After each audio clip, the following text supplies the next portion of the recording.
All right, let's go, dude. My goodness. What's up, everybody? I was up late last night. I was doing the Sean Johnson show with Alex Jones. I went to bed at 4.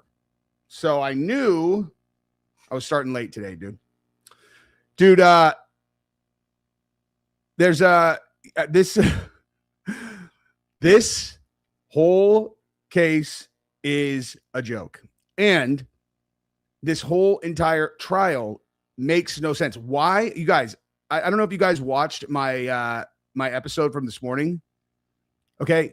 Why is the Kirk family attorney allowed to talk about what is going on? Why is he allowed to talk? Why is that guy going up there? He's all, listen, we have a right to see this, judge. It's like, since when has a victim's family ever had their own representative? You know what I mean? Oh, no, you did not. Aaron, thank you so much. Very generous. I appreciate you very much. And I'm showing you love right back, dude. Thank you very much. Appreciate you. This thing is so weird, man. It is so weird. Oh, by the way, guys, during the break, I found, well, we should definitely do this while we're on break. Wait, why is this saying that my boy's kid is going to fight? We got to look at Ben Shapiro apparently called me out by name in a clip, dude. So I haven't seen it yet. We are definitely 100% going to be watching that. Oh man, I have to buy a pass for this, dude. Okay. Hold on. Let me pull up the Ben Shapiro clip real quick, because this is definitely worth. All right. For 10 months, Candace Owens has told you that Tyler Robinson was never on. Okay, there we go. All right, now let's take a look, dude, because he is mad. Hold on. He's doing it he's doing it towards Candace Owens, which is hilarious. It's like, guy, this is not going well for you. Okay, there we go. All right, hang on. So the hearing, by the way, the hearing obviously is on it's on break. So we're going to do this instead real quick. Here is Ben Shapiro, super mad at your boy. Utah Valley University campus. The whole thing was staged. The man accused of assassinating Charlie Kirk wasn't even there. And then yesterday, prosecutors played all the tape, like a lot of tape. Never before seen security footage of Robinson arriving at Utah Valley University, moving toward the building, the car leaving campus after Charlie was shot, and sitting in that courtroom watching it were Charlie's parents and his widow. When did anyone say that the guy wasn't at the campus? No one has ever said that. Ever. At least no one credible. Okay? Who has ever said that Tyler Robinson was never there? I've said from day one that I think they blackmailed that kid into getting onto the roof. Right? I'm like, I don't know. I mean, maybe, I said, actually, day one, I said, maybe he did it. He probably did it. Or, did it with a bunch of other freaks. You know what I mean? No one ever said there was no shooter there. Wait, she said, hold on. Candace said she didn't think Tyler was at UVU. Okay. Oh, yeah. But who knows? Like those videos right there, you can't tell if that's Tyler Robinson. All you can tell is that there's someone walking around there. It could just as easily be Lance Twiggs, the trans freak who is the number one witness of the prosecution. This is like nothing at all has been that. Okay. This case is falling apart completely. Like anybody who thinks that this is good for the prosecution, anything that's happened during this week is good for the prosecution. They just admitted they found a different caliber bullet on another roof. Like, It's nice that these guys that have not even paid attention to this case at all are like, oh, geez, look at this, huh? Here it is.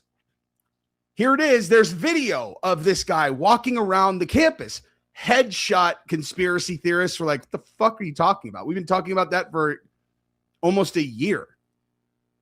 We've been talking about whether or not that is his car or whether or not that guy is Tyler Robinson. We've been talking about whether or not Tyler Robinson actually had a rifle up there. We've been talking about whether or not the official story makes sense. We've been talking about all of this stuff. This is going to be really fun. Not going to lie. This is going to be really fun and probably very clippable. So I'm probably going to turn this into a video later. Erica face to face with the accused killer.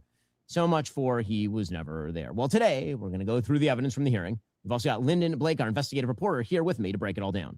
Ambulatory psychotics. Candace Owens is at it again. So unfortunately for Candace Owens, reality exists and it continues to exist. So the second day of the Charlie Kirk murder preliminary. I cannot wait until he starts talking about me because thus far he's doing a sea walk like he's gloating about a fight that he just got his head decapitated in the first 2 rounds. Occurred yesterday. And on Tuesday, prosecutors showed a bunch of security footage of Tyler Robinson on the UVU, Utah Valley University campus on September 10th. Oh, they did? How do you know that's Tyler Robinson? How do you know that's Tyler Robinson, Ben Shapiro? We're going to do this debate right now, dude. Okay? Apparently, I haven't even watched this yet, but apparently Ben called me out in this video. Okay? So we're going to do this debate right now. Just so you can see it. Hey, someone will send it to you. How do you know that that is Tyler Robinson? Well, they showed his car. Oh, is that right? Did they show his car? Did you see his license plate?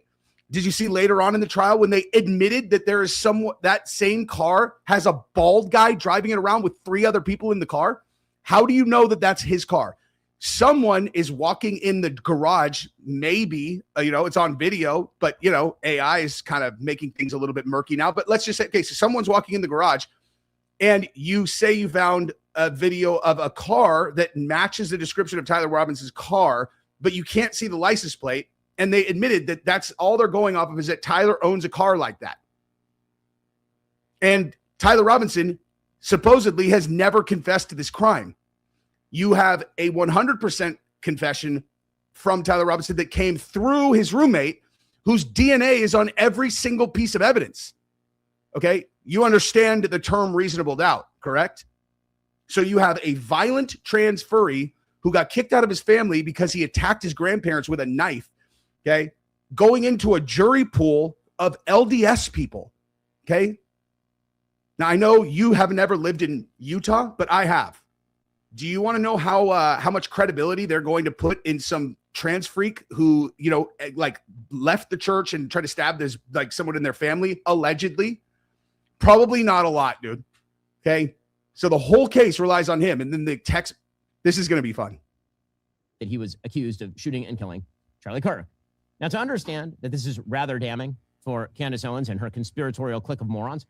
For the record, I've never agreed with Candace on her conclusion throughout this entire thing, not for a minute. However, her evidence that she put forward is how I figured out what actually happened here, even though everybody says I'm crazy, which I'm sure he's going to say I'm crazy also. And I also guarantee you he has not watched a fucking second of the entire basis of my opinion. But because it's so common sense to be able to understand it, it's going to be easy for me to walk him through it. And it's like, oh, really? Hey, dude, have you ever seen someone shot with a gun? Like, you ever seen someone get shot by a gun? Have you ever seen someone get shot by a gun and have blood explode out of their neck? And then there's 0 blood when you transport them a couple minutes later? None. No blood on anyone. No blood on their shoes. No blood on their hands. No blood on from where they were to the car. You know, a lot of murders where the friends of the guy who got shot are running around. They're giving hand signs right before, and then they're running around like a football play. You got the guy, the head of AV is standing on the wall, filming it perfectly as it goes by, turns it on himself. They shot Charlie and he's dead. It's ridiculous, dude. Anyway. She suggested that Tyler Robinson was never on campus like a week and a half ago, 2 weeks ago, with fellow dolt Sean Ryan. Who do you think is behind this? How do you know that's Tyler Robinson, Ben Shapiro? I don't Do you think Tyler Robinson was there. you don't think he was there? No. I think he's a total patsy. I think they get lookalikes and they get everybody wearing the same outfit. I think he played a role, and I believe that what he did was he picked up clothes.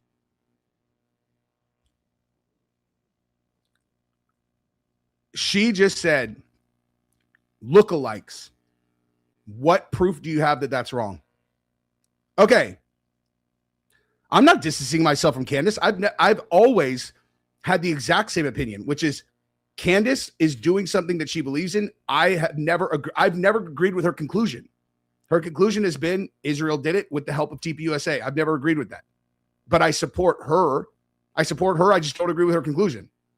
And I never have. I've literally never once adjusted my opinion on that. Okay, now, do you guys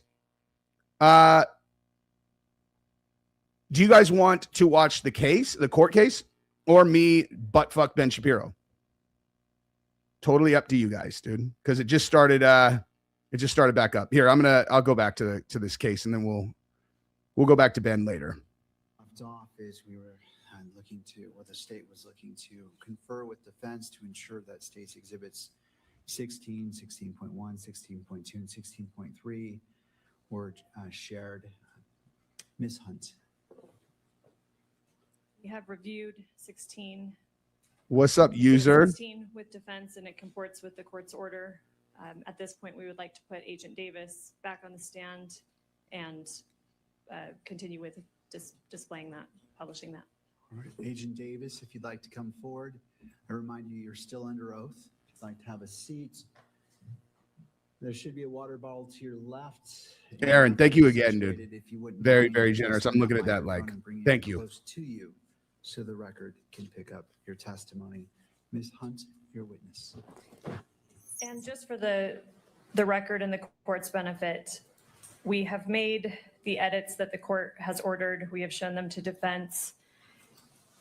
Pursuant to the timestamps that the court ordered, we wanted those to be reflected very clearly. So there are sometimes large gaps of just black, empty, silent space.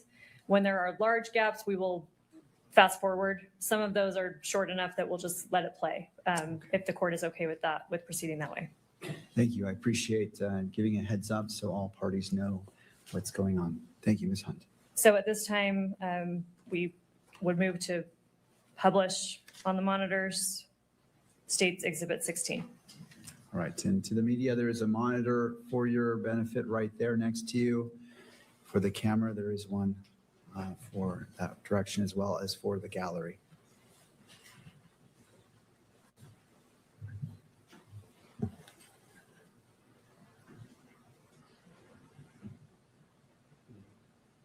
You guys can't hear this? This meeting is to use your statement here instead of your testimony at a preliminary hearing. Understand that? Mm-hmm. Okay, so in order to do that, I need to place you under oath and also give you an admonition about false statements. Okay. First, you do solemnly swear or affirm that the evidence you shall give in this issue shall be the truth, the whole truth, and nothing but the truth. So help you God. Yes. I also need to notify you that you are notified that statements you are about to make may be presented to a magistrate or a judge in lieu of your sworn testimony at a preliminary exam. Okay, I'm sorry. I have to pause this and just say that I'm not even joking. My fucking hair is standing on end looking at this kid, dude. This is your star witness, dude? This kid looks like he murdered 11 cats on his way to do this testimony. Any false statement you make and that you do not believe to be true may subject you to criminal punishment as a Class A misdemeanor. You understand that? Yes. It potentially could be used as for punishment as a higher offense as obstruction of justice.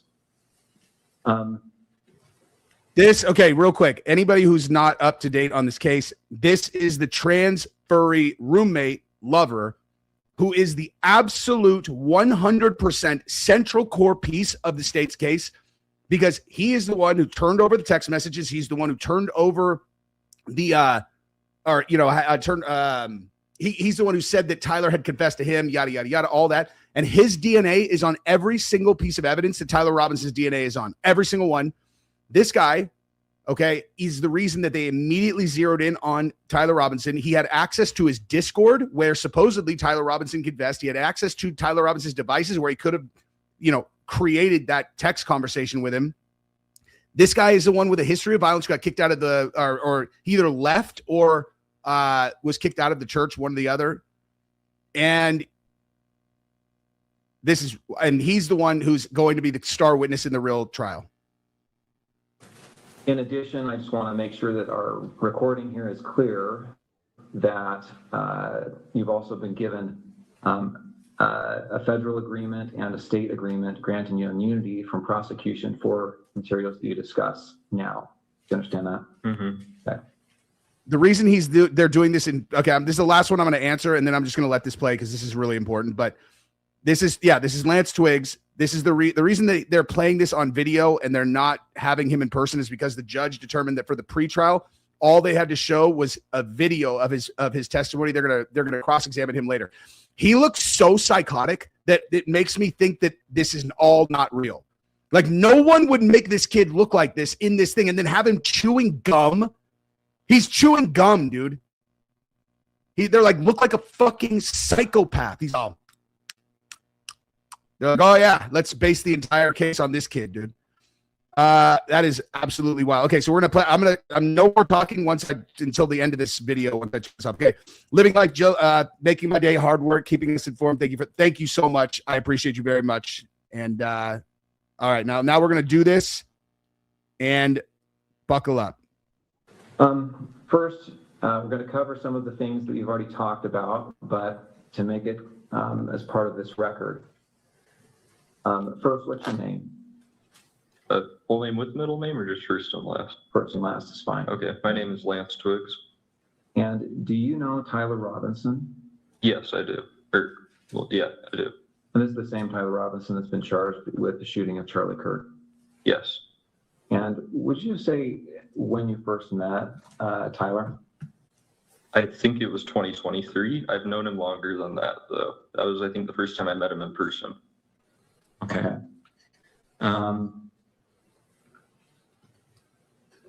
And will you describe your relationship with Tyler when you first met him anyway? When I first met him, I didn't know him super well. He was just a new roommate, so I knew he knew my friend group, and I knew he liked playing games, but that's about it when we first when he first moved in. Okay. Before we go on, I realized my mic was muted at the outset. Was yours on your microphone? No, Okay. I'm going to repeat those admonitions just to make sure we got recorded. Okay, so again, I place you under oath.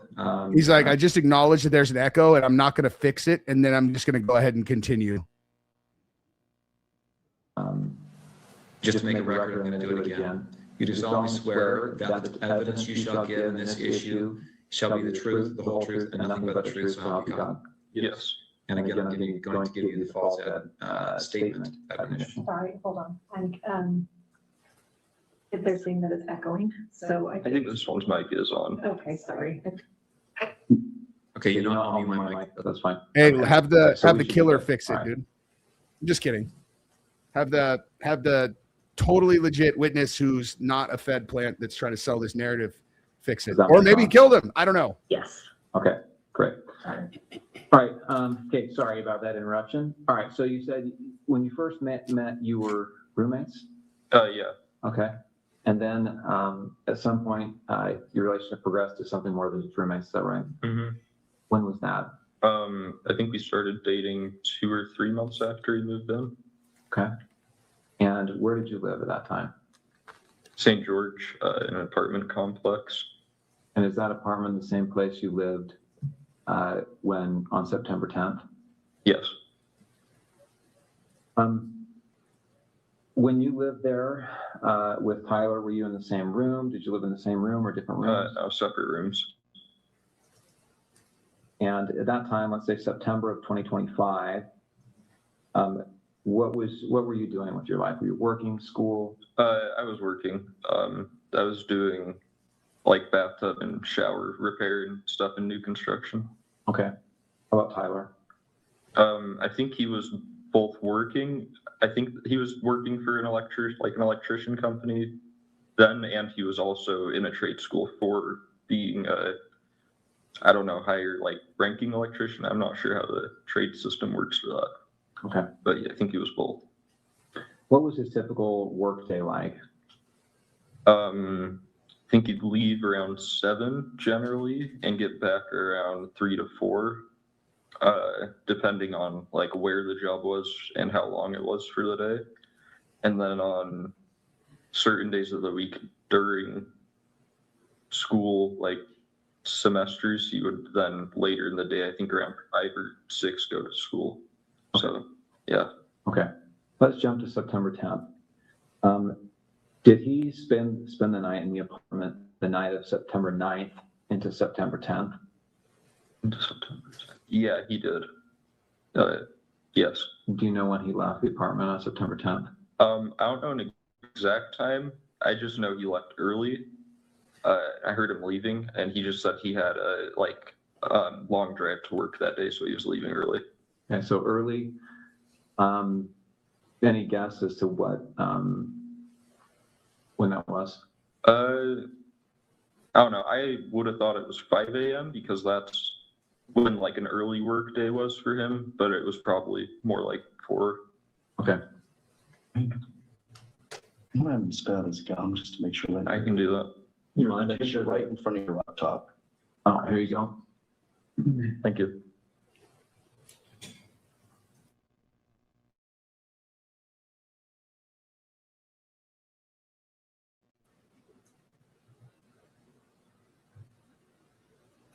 All right, so what time did you get up September 10th? Probably like 12 to 1 p.m. You didn't have to work that day. No. And did you hear from Tyler? Did he call or text you before then? No, he sent that message in the group chat I mentioned, but he didn't message me directly at all that day. Okay. When did you first hear from him on September 10th? It was at 11 o'clock with that like automated message. Okay, 11 p.m. Yeah.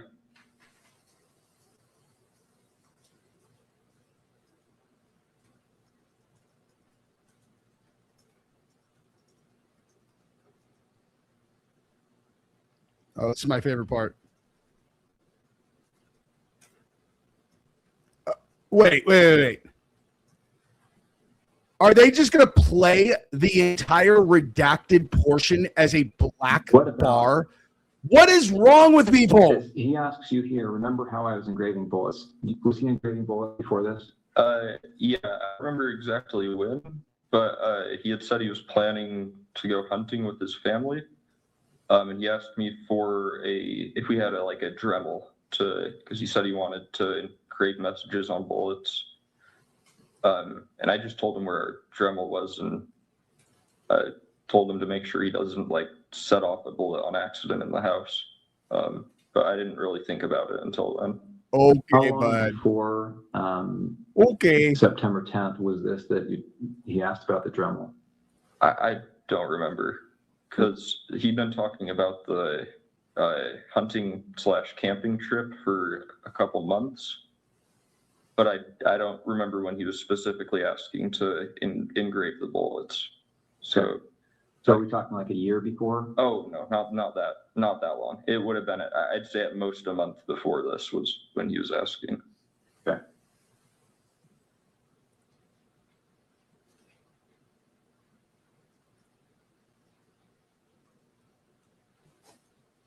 I don't understand. I can't. Oh my God, dude. Right.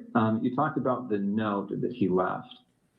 I want to bring this up, and I should say that these text messages that we've been looking at Why is this blacked out? are Bates number 54. Okay, the notes have been titled 16.3 with a note, and this is Bates number 58. Do you recognize that on the screen there? Yeah. Yeah. What do you recognize it as? That was the note under his keyboard that he was referring to in the first text of that chain. Okay, so where did you find this? On his desk underneath his computer keyboard. Sure, bro. And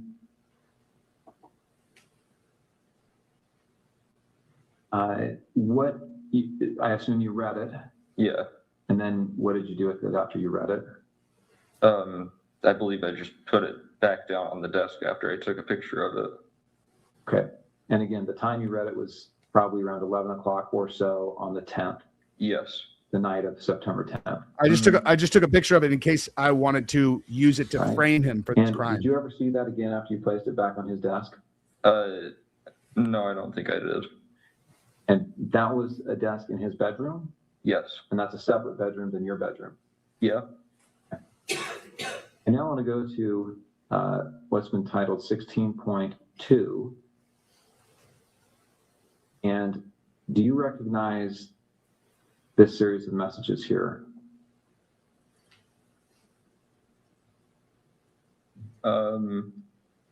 Yeah, that was the server, like his friend that I was mentioning. Okay, and this is your phone again? Yeah. And I'm assuming you recognize it because the big crack up at the top. Mm-hmm. And so this is a server. Is this Discord? Yeah, this is Discord.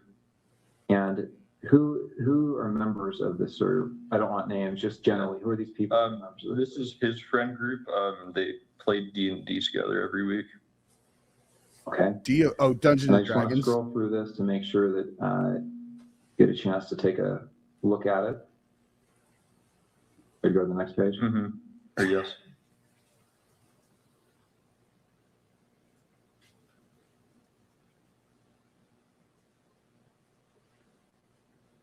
So Tyler Icom, who's that? That's Tyler Robinson. And these other people are just others that are members of the server. Yes. Jug, Barnaby, Marina, DM. Mm-hmm. Yes. Yeah, DM means Dungeon Master. So these are like, most of them are names they're using in the game they're playing currently. Got it.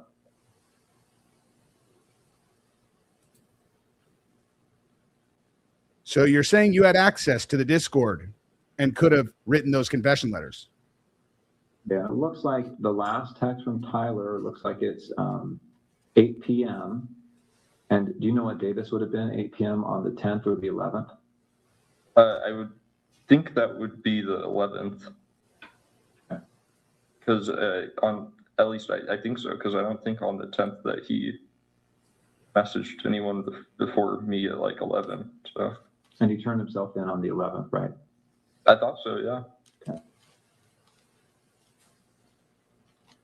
So again, we're just going to go through this so that we have a record of the messages.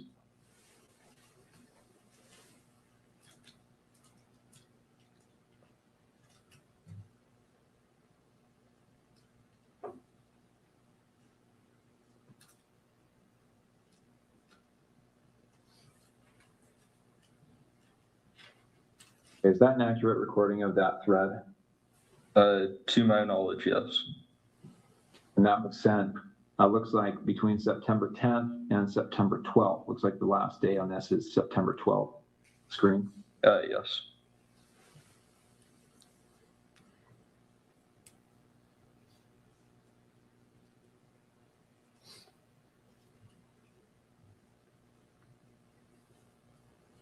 Okay.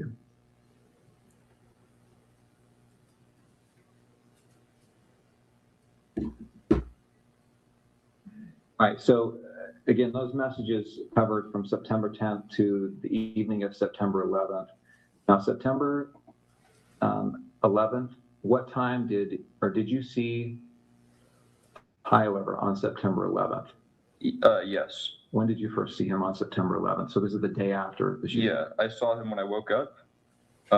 Like I said, he was up and around doing a lot of stuff around the house. And then I think I saw him after that message where I said I'll come home and say I'm doing laundry. because I didn't want him going to my parents' house right then when he said there was probably cops outside. So I went back home, and it was just him there, and I said bye to him, and then he drove off. So I just went back to my parents' house. I don't understand what part of this. Why would they black this part out? It's like, hey guys, are you like? What do you guys think? What's your gut on this? Do you guys believe him?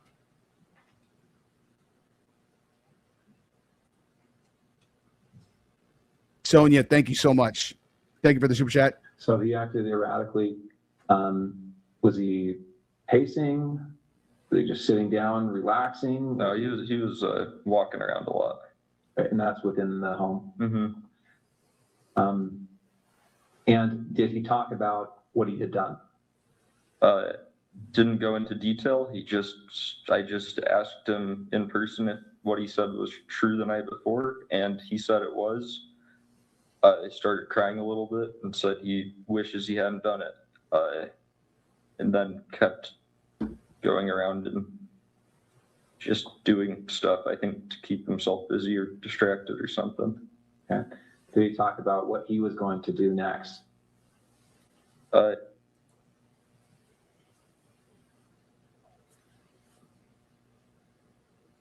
then eventually said that he would talk to his parents or turn himself over.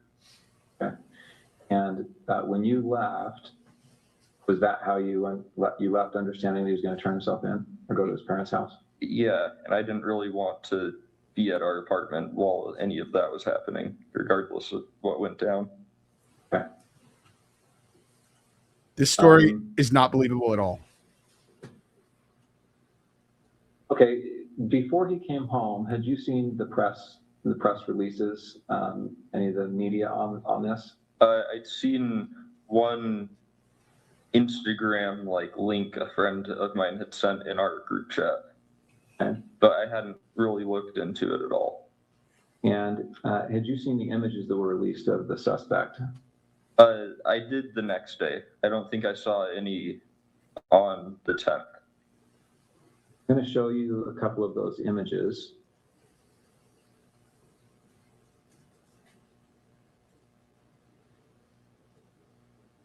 Do you recognize yourself or?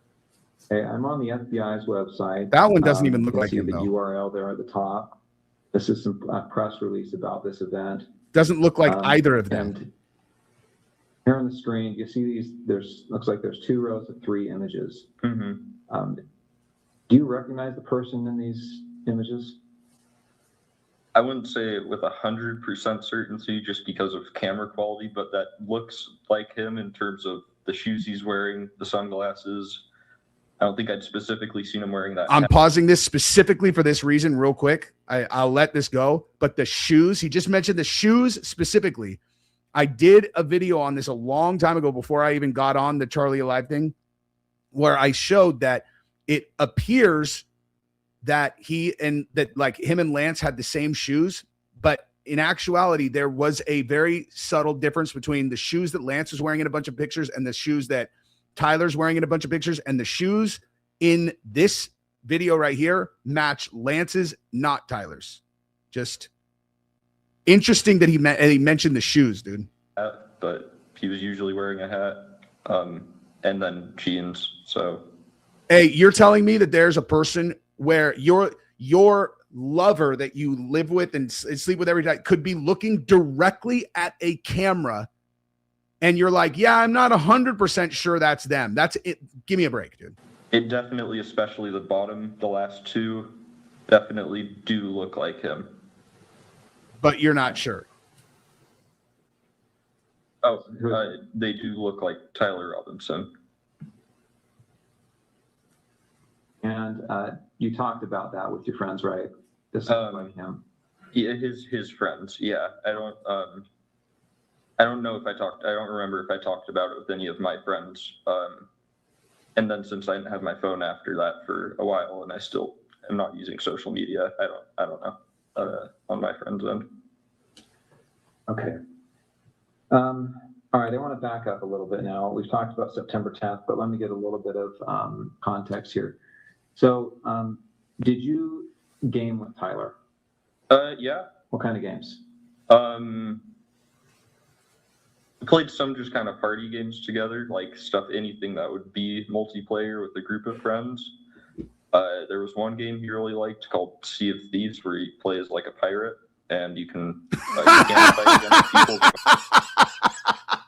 No, you did not, dude. Oh man. Oh man, his favorite game is one where he plays a pirate, dude. Okay, I'm sorry. I'm 5. I'm gonna make myself disappear now. That's too funny, dude. Most of it's just like fishing, fighting sharks, skeletons kind of stuff. We played some co-op games where it's like you both have to work together to win in whatever way.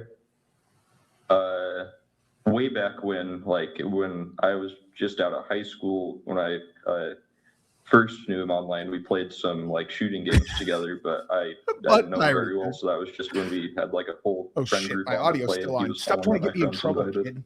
Okay. Did you and he ever talk about politics? He did more than me. I don't really keep up with politics very much. He'd usually talk about stuff he heard on the radio on his drive to work in like their work car, since it sounds like their whole crew went in the same car most of the time. But I wouldn't say super consistently, because it wasn't a topic I really contributed much on. What about Charlie Kirk? Did you ever talk about Charlie Kirk? I personally had never heard him talk about Charlie Kirk before specifically. Okay. How about political issues? So did you ever talk about gender identity issues and LGBTQ rights? No, not really. Usually if he did talk about politics stuff, it was relating to Trump or current like policies being like issued or voted on, I think. But yeah.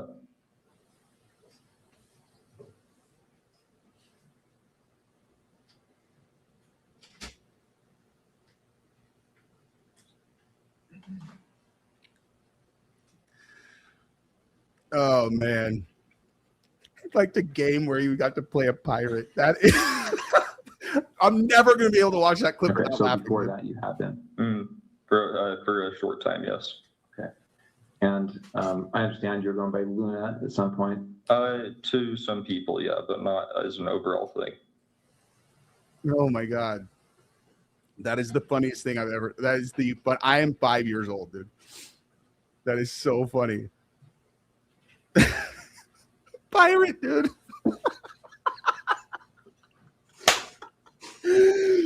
Oh my god, dude. That is the funniest thing I've ever seen on one of these. Exactly. He has no motive, dude. He has no motive. Sure. Okay.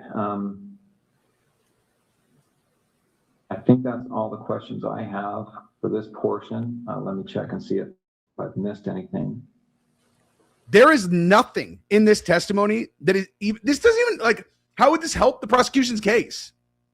He provided no additional information except that Tyler didn't ever talk about Charlie Kirk, dude.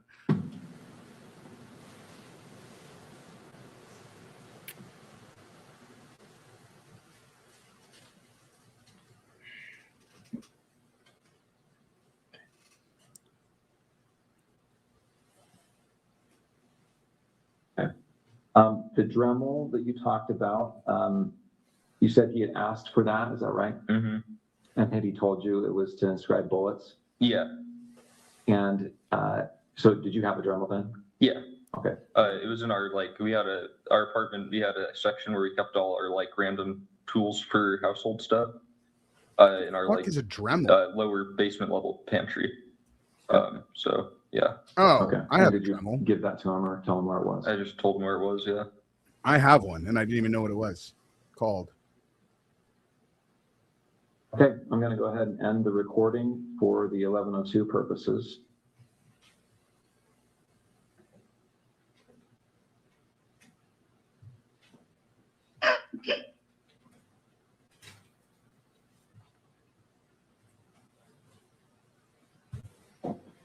Right. That concludes State's Exhibit 16. Wow, I'm sure that everybody must feel like now they totally know what happened. There's so much new information from that testimony. I personally now know that Tyler did, in fact, well, let me set that up better. We now know that Tyler had never spoken about Charlie Kirk before, but he did have a passion for pretending to be a pirate. So the case is wide open now. It's wide open.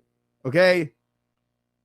It's all out in the open. A pirate did it. A pirate is the one that did it. Sonia, sorry, let me get back to these super chats. Jesse, I love your channel. Your theory is very possible. All of these people can't be evil. I really hope that. I totally agree. And yes, that is the basis. That is literally the basis of my entire theory is you will never be able to enter a group that is not literally formed around evil itself and find 8 evil people all collaborating. That's not a thing that happens in real life. You can find them, but you have to go to, unless you guys think the TPUSA, like secretly behind the scenes, they're all, nah, but also even then, no one would be able to be that emotionless.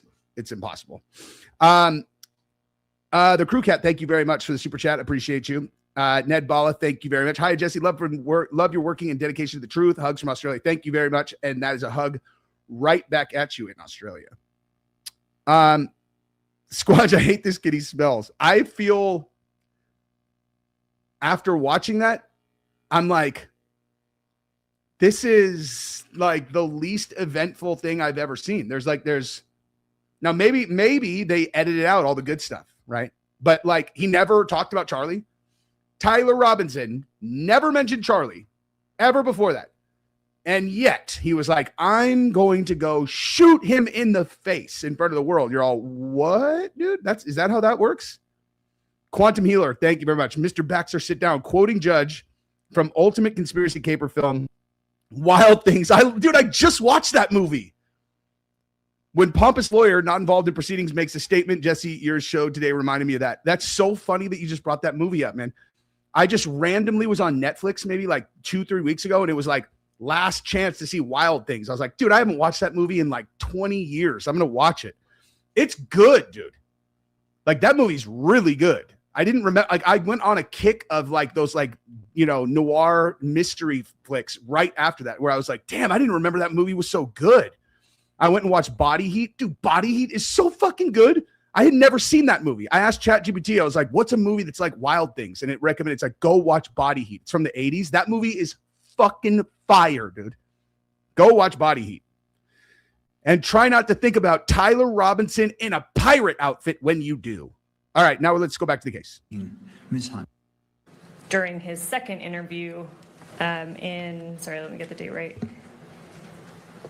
April 20th, 2026 at the Utah County Attorney's Office that we just observed part of in State's Exhibit 16. Yes, it was shown to him. Was he asked how Tyler Robinson is safe?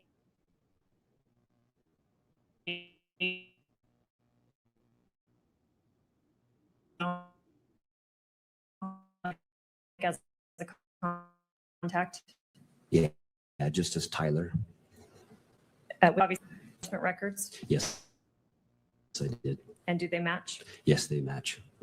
Is State Exhibit 16.1 a fair and accurate representation of the text thread between, or the relevant text Were thread you able to between Mr. verify that Twiggs? Tyler Robinson sent those messages as opposed to Robinson. Lance Yes, Twiggs it is. sending them from Tyler's phone? Something else? Is that something you were able to do? No? Cool.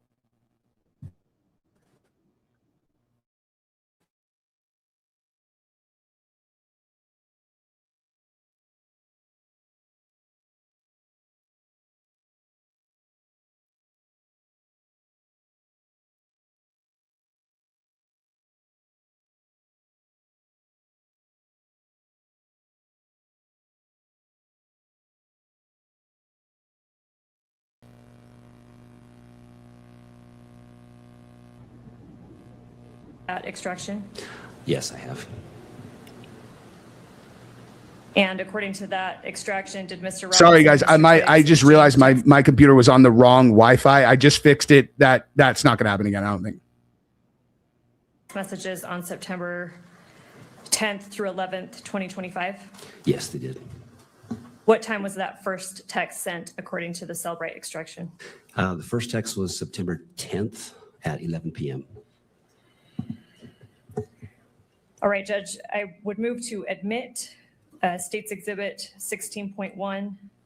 And Wait a minute. Did he just say the first text was at 11 p.m.?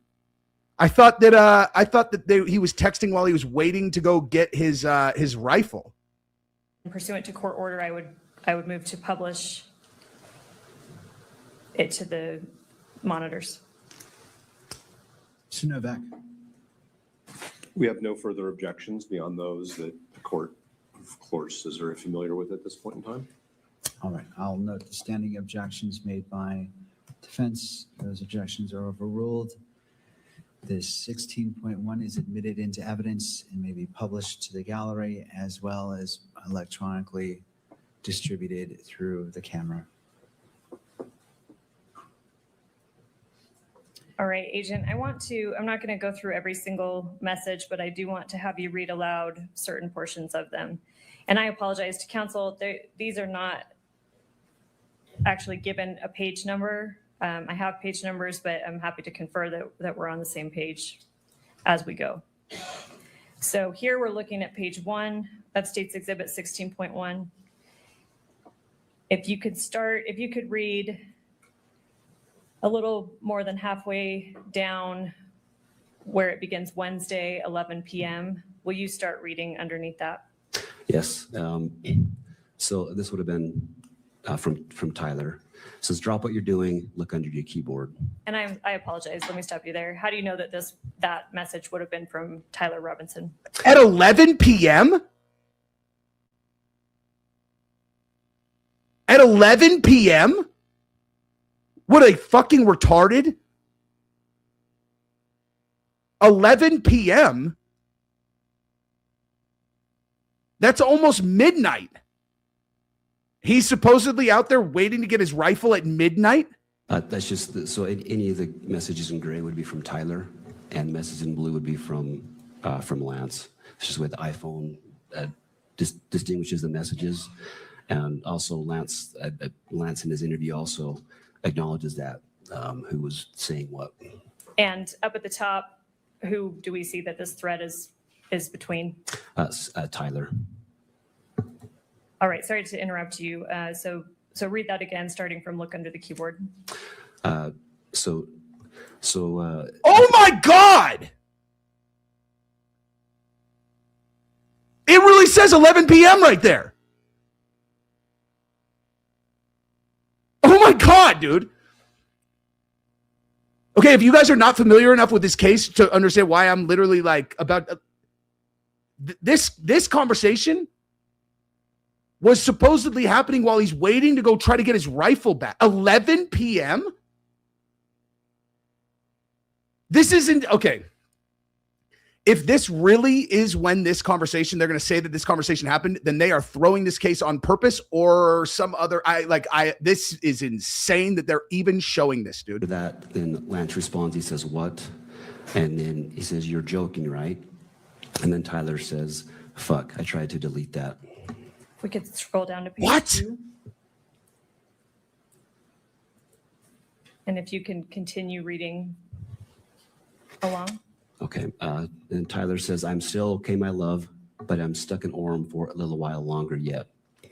Shouldn't be long until I can come home, but gotta grab my rifle still. To be honest, I had hoped to keep this secret till I died of old age. I am sorry to involve you. And then Lance replies, you weren't the one who did it, right?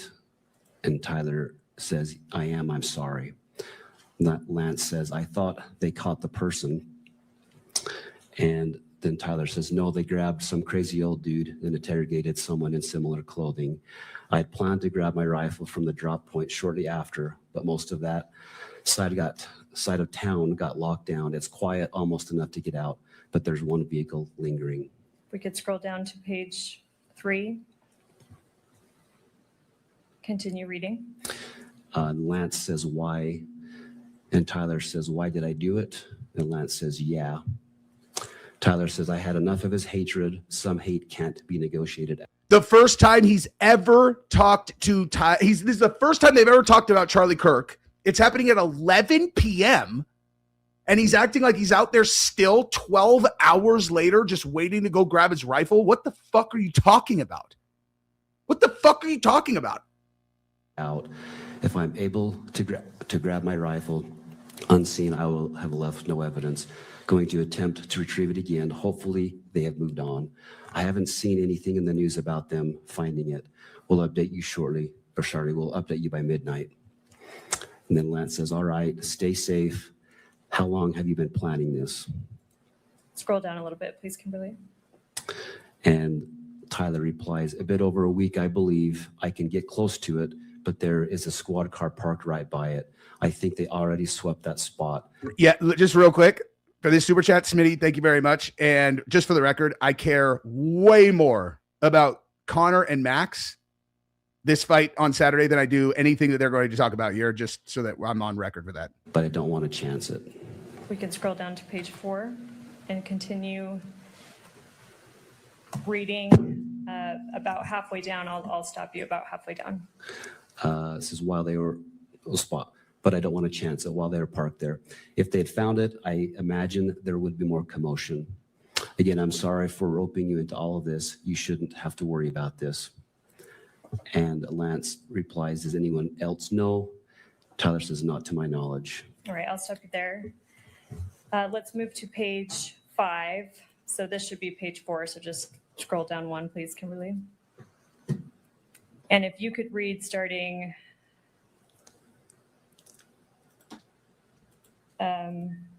sorry, Kimberly, scroll a bit more down. If you could read, I don't know, about a 1/3 of the way up, that starts with guess. Okay. Tyler says, guess I'm just sitting in my car watching reels for another hour, hoping this guy fucks off. And continue. And Lance says, are you okay still? And Tyler says, yes, check and spot again now. Will. Sorry, now we're on page 6. Continue reading. We'll update soon. He continues, the squad car was moved further away enough that I should be able to move in. I backed off because I thought I heard footsteps, maybe a foot patrol, but the crickets here are so fucking loud.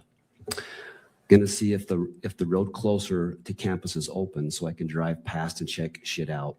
Probably still closed off though.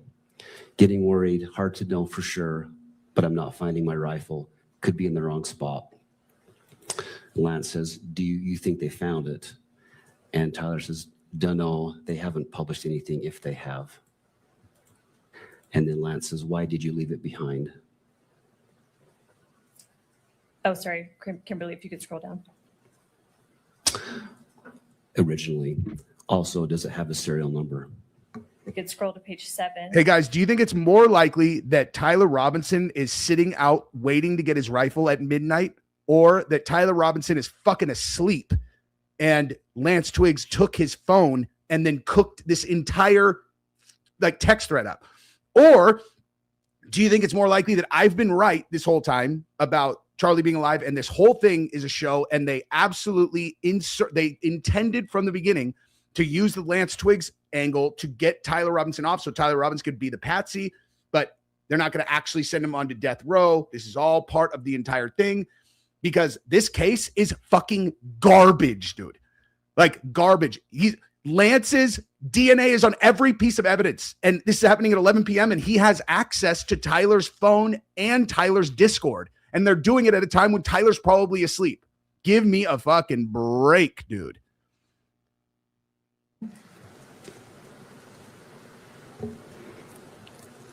And I'll continue reading. I'll stop you on this page in a little bit.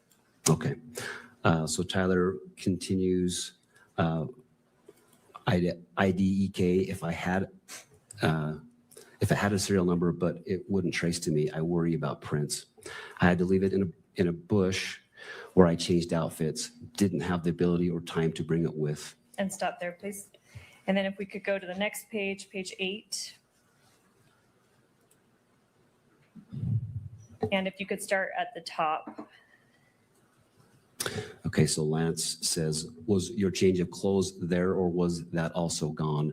Or did you bring those with you originally? Anyway, you could replace the gun or would he notice? Then Tyler says, only thing I left was the... Hey, guys. No, if I Bo TV, I apologize. I'm not like being mean, but I feel like making blanket statements about people you don't know and what time they sleep is kind of silly. Rifle wrapped in a towel. I'll bet that canine sniffed it out. Little snitching bastard. Replace it unlikely. I don't fully know what the gun was because it was old as shit and Gramps did some modifying. There was a 4-digit serial on it. God only knows who it's registered to. Hopefully some dead guy who gave it to Grandpa. And he continues, remember how I was engraving bullets? The fucking messages are mostly a big meme. If I see notices bulge UWU on Fox News, I might have a stroke. Hey, remember how I was engraving bullets on the bullets that ended up being in the rifle that they're saying killed Charlie Kirk? And remember how I had a screwdriver and my DNA is on the screwdriver? I'm going to just reference all of the evidence in text message writing. Hey, I hope my fingerprints aren't on this rifle. Fingerprints, huh? Yeah, man. I hope my prints aren't on there. Well, if you were about to commit a murder and you are capable of thinking of fingerprints, wouldn't you have just worn latex gloves? What? No, I just remembered that fingerprints exist right now. And I'm doing this at midnight, even though I've just been out there for 12 fucking hours waiting. And then continue. I'll stop you in a moment. He says, all right, I'm going to have to leave it. That really fucking sucks. Let me stop you there. And then if we could go on to the next page, page 9. And do you see the first blue message we see on page 9? Can you start there? Yes. So Lance says, do you need it for hunting? And Tyler says, no, my dad wanted to use a high caliber for the rifle hunt. Judging from today, I say Gramps' gun does just fine. IDK. I think that was a 2K scope. Lance says, geez. And then Tyler says, OMW home 3.5 hours. Lance says, drive safe. And then Tyler says, delete this exchange. And I'll stop you right there. And then, sorry, we're on page 9. If we can scroll to page 15.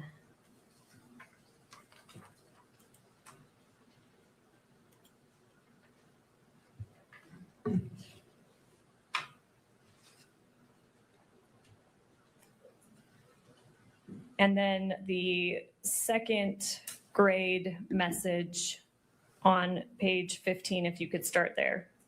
Okay. So this is Tyler. I'm going to turn myself in willingly. One of my neighbors here is a deputy for the sheriff. We hope to keep things sort of quiet here. And then I'll stop you there. Okay. And we can remove the exhibit from the screen. Thank you, Kimberly. It is. I'm right. Tyler's going to get off. They're going to say that Lance Twiggs framed him. The reason that this is so fucking obvious is because they need the dumbest people in society to be able to understand why Tyler got off. They're all, oh, it turns out he sent the messages at midnight. Wait, he sent the messages at midnight. Oh, he did it from his phone while he was asleep. Oh, okay. Okay. Oh, they found another bullet on the other roof. Oh, another bullet on the other roof. And it wasn't a 30-06. No, it wasn't a 30-06. Oh, and this guy was walking around. No one in the universe could recognize it as Tyler Robinson. Oh, geez. So they had the wrong guy the whole time? Yeah, and there's no blood from the scene of the crime? Fuck you. I figured this out a long time ago, but this is ridiculous. This is so fucking obvious to me. Again, I'm just speculating, but just so you guys know, and I'm not talking to you guys viewers, but just so you guys know, I've been on to you all along, dude. Well, not all along, but since whenever I figured it out. We mentioned a Cellbrite extraction of Mr. Twiggs' phone. Do you know what time that last text was sent? Yeah, I recall it was just before 8 p.m. on September 11th. It was, I think, 7:42 p.m. is my recollection. I'm sorry, September 11th? Yes. Would September 12th make sense, or you're saying September 11th? So September 11th was when he turned himself in. Okay. On September 11th. Yeah. Okay, thank you. Yeah. All right, I'm going to show just for the witness, State's Exhibit 16.2.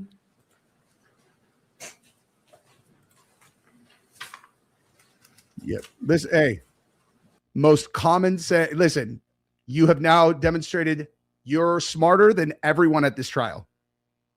For sure. And thank you very much for the super chat. Because again, you would think that they'd be able to do that because they can do that very easily. And the campus is 5 hours away from their house. So like, there shouldn't be any, challenge here to geolocate where each of these cell phones was, right?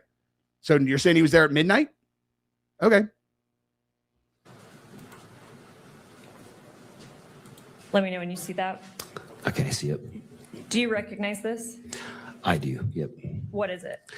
This is just more photos of Lance's phone. And these are, these are the sorry, I had to brain. Sorry, go with your question, please. I'm just asking what it is. So you said it's a photo of Lance's phone. Do you know if that's from the same time period as the exhibit we just looked at? Yes. And what is it of? These are the Discord messages of that Lance had talked about. How do you know that? So Lance, in the first interview with FBI, shows the phone, and the photos are taken by Agent Larson, and then these images are shown to Lance during his second interview, and he confirms that these are those same messages, and this is photos of Lance's phone. You mentioned an Agent Larson took the photos. Do you know if he's the same agent that took the photos of this exhibit 16.2? Yes, same agent. And you spoke with him to confirm that? Yes, I did. Are you aware if Mr. Twiggs is actually part of this Discord thread? Yes, he is a part of it. He doesn't, in this section, he doesn't reply to it, but he does state in his statement that he was part of that thread. Does he identify whether Mr. Robinson is part of that thread? He does. And when did that happen? He identifies that in his first interview with the two FBI agents, and then he again confirms that in his second interview. Did Mr. Twiggs say what username on Discord Mr. Robinson used, at least with respect to this thread? Yes, it's the Tyler/Icum, IKUM. And is Exhibit 16.2 a fair and accurate representation of that Discord thread? Yes, it is. Did law enforcement send, as part of your investigation, did law enforcement send a subpoena to Discord? Yes, they did. Were these messages recovered via that subpoena? They were. Did you review that? Yes, I did. And in State's Exhibit 16.2 that is before you, when is the first message from Tyler sent? 7:57 p.m. And it says yesterday. Do you have any knowledge of what day that would have been? Yes, this would have been September 11th.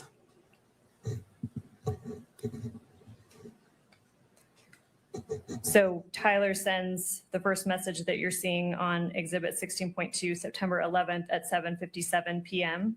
Yes, that's correct. You testified earlier that Mr. Robinson arrived at the Washington County Sheriff's Office approximately at 9 p.m. Is that right? Yes, that's correct. And although you weren't physically present there yet because you were flying down, how do you know that he arrived approximately around 9 p.m.? Just based on the police reports I reviewed and then go back and look at the video and such.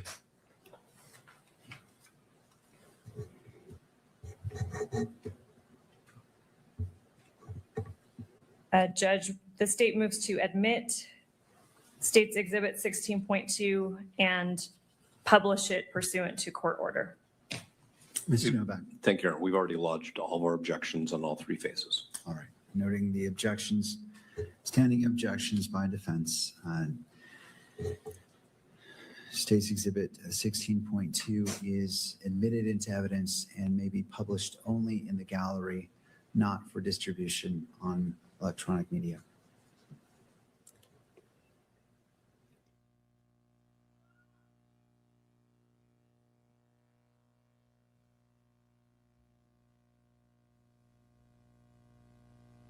What just happened?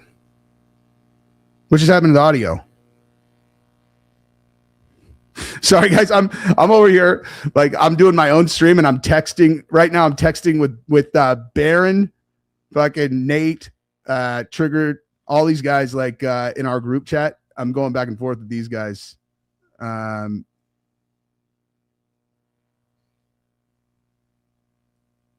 on 1 second.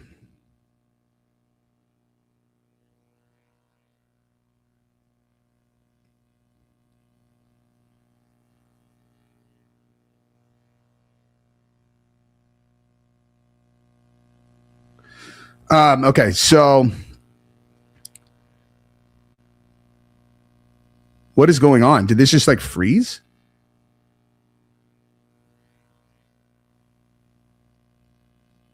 The fuck? Oh, there we go. When in the deep state, MK Ultra case is the shit. Yeah, I mean, when or what in the deep state MK Ultra case is this shit? Yeah, totally, dude. It is outlandish. Yeah. I'm literally talking to all these guys about what happened to the audio feed. Hang on, let me. The audio's off on every stream. Okay, well, let me, I did look over Oliver Tree. I think that that guy strikes me as a person who would just like cook it. There's no, I don't know. Yeah, I mean, like, I don't know. I don't have, that guy is like a habitual hoaxer, I think. What's Tyler's alibi? That's a great question, dude. It's not muted, dude. No one has audio apparently.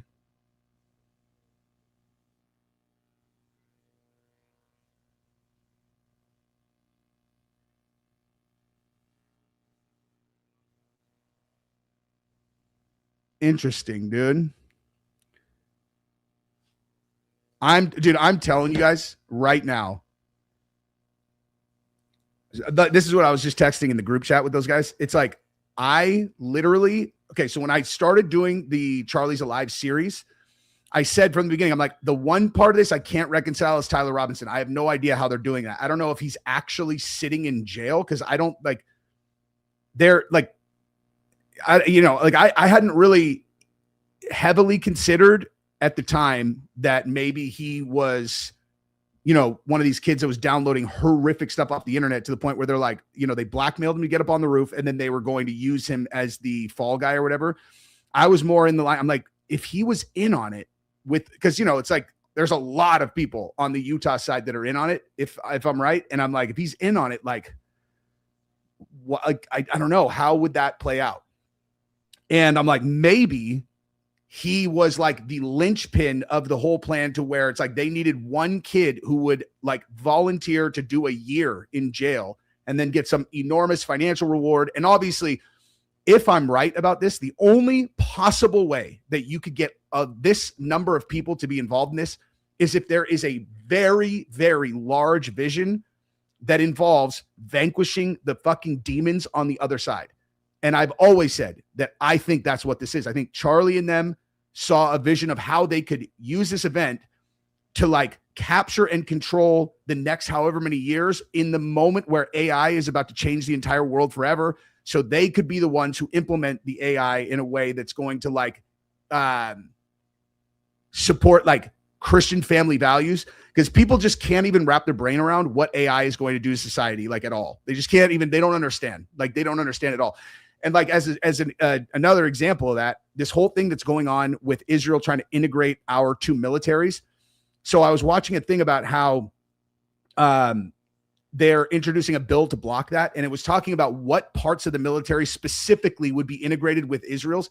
And it was like all the military AI technology. That's what we would integrate, which means Israel would get all of our AI-based military stuff. And like when I heard that, I was like, oh, I know what they're doing.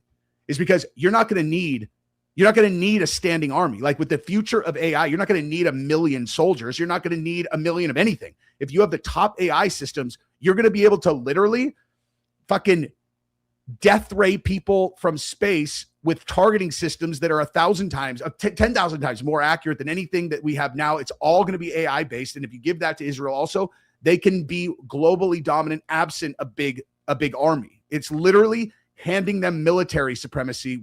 And you just got to cross your fingers that that'll end up being a good thing. But like, as it relates to the Charlie thing and all that, I'm like, if they can use this, secure control of the base, get JD elected, they can be the ones in control. And the way you sell it to the Utah people who are on board is you're like, if we lose this battle, it is the battle for the future of the world. And I really believe that that's not, I think that is what's at play. That's why when I did this, I did it to try to help them. And I found out last night, secondhand. So I don't know if you guys saw it yet, but there's a new episode of me, Alex Jones, and Sean Johnson doing a podcast. We filmed it last night. That's why I was up so late. And I was told by someone off camera that after the episode that I did with Alex talking about how I thought that Charlie was alive, and Alex and I both were like, the mainstay of our belief is there's no way that all these TPUSA people are that evil that they could just whack out Charlie and then have no emotions. Like, that's impossible. And I heard that that they actually thanked Alex for that, for the episode that we did, which means indirectly they were thanking me, I guess. But I, again, I can't verify. It's hearsay, But that is why I did this. Is like I was looking at what I thought I had figured out, and then I'm looking at like this absolute groundswell, which is I was always doing this in support of Charlie, who I thought was dead. And then once I realized what was actually happening, I'm like, oh my God, we're all literally groundswell attacking Charlie, not helping him. We're doing the exact opposite of what we think we're doing, if I'm right. That's why I put the stuff out.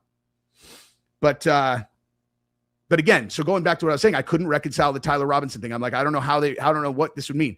But when I was hypothesizing then, I'm like, maybe he's in on it and they're going to use Lance Twiggs as a way to exonerate Tyler in the trial. Because if they can prove that Lance framed him, then they can get him off. And then that's how they could secure an acquittal and no one will question it. And I said that because I was originally hypothesizing that maybe Lance framed him for real, because I was never looking at Israel. I was always looking at the leftist conspiracy. Then I moved over to Charlie alive. And so it was like, okay, so maybe that's what they're going to do. And it's the trial's going to be rigged to where they can get him off. And then now we're looking at the trial and it's like super over the top that's what's happening. There's a 223 bullet on another roof. Okay. So what you're saying is where Tyler Robinson supposedly was, there's not a gun. There's not a bullet. There's nothing except for a screwdriver that has Lance Twiggs DNA on it and like a lay down mat. But on a different roof, you have a 223 round and you have this whole thing with the 30-06 with no exit wound. So it's like, okay, well, it wasn't a 30-06. So that's, essentially proven. And then you got a 223 on another roof. Is that not reasonable doubt? Fuck, we talked about the story of how it got there. Makes absolutely no sense whatsoever. Okay. This day 2, perhaps. That sounds correct. And for the record, let me just respond to this really quick. It absolutely did not benefit Charlie to fake his death, but they thought it would. Like that's the whole thing. The plan went sideways. It did not work. It actually ended up being the opposite effect of what they thought because Erica couldn't sell it, dude. Erica couldn't sell the grieving widow. And so everyone starts looking, they're like, what the fuck's wrong with her? Then they start looking into the case and all of these guys who were helping make this thing work ended up exposing it. And no one could put together that maybe Charlie, even though they watched him die, is actually not dead. And he's the orchestrator of this entire thing. So everybody's looking and they're like, they killed him and it blew up in their face. That's my hypothesis. Court provisionally admitted it, contingent on additional foundation being laid, whether through testimony or through evidence. And the courts notes that such foundation and testimony has been laid in order for the foundation to be laid for 5.1 to be admitted into evidence for full consideration by this court. And so that is received.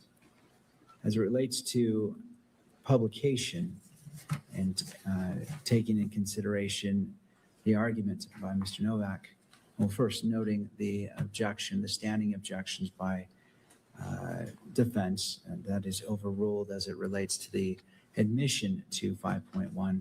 But going to the publication, the court understands the argument made by defense that this is going toward perhaps religion, and that the enhancement, and let me just read that from the information, victim targeting enhancement in violation of Utah Code annotated 76-3-203.14 sub 2. Tyler James. If you guys are wondering what I'm doing up here to entertain myself during this, like with listening, I can't just like I have to do something. I've been doing scratchers this whole time and I just won $3. Okay. I won $3, you guys. Boom, son. Robinson intentionally selected Charlie Kirk because Tyler James Robinson's belief or perception regarding Charlie Kirk's political expression. And that was also noted as an enhancement for count 2 and count 7. The court is not going to engage, the court can weigh how this is applied, but it finds it relevant, how it relates to the enhancement is for the court to weigh as it looks at the bind over gambling decision, addict. and it's not No. engaging in that decision making today, but finds that it is relevant, it is admissible to the court, and is publishable to the gallery as well as to the public. And so if the state wishes to publish State's Exhibit 5.1, it may do so at this time. Thank you. Yes, we do.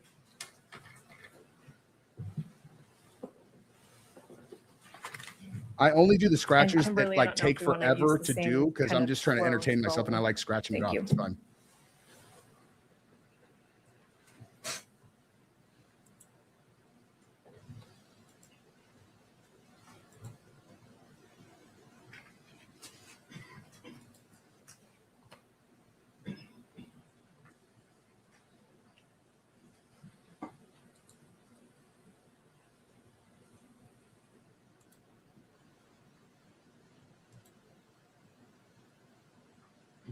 Oh, and also, you know what I found out? So the way this started was as a thing that I did with my kids where we went and got a bunch of them and then we were doing them like as a game. It's a long story. But we kept on winning.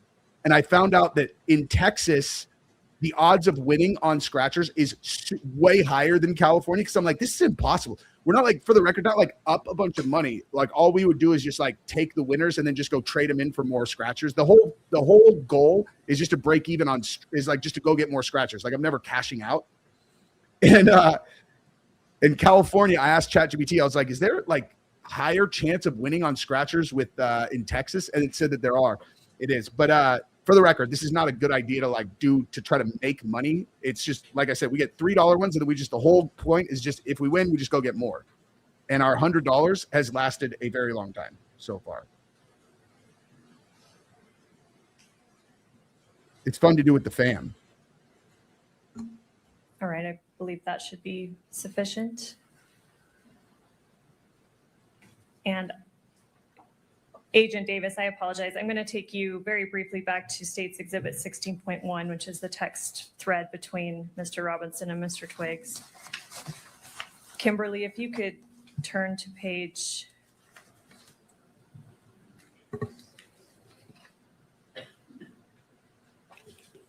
17.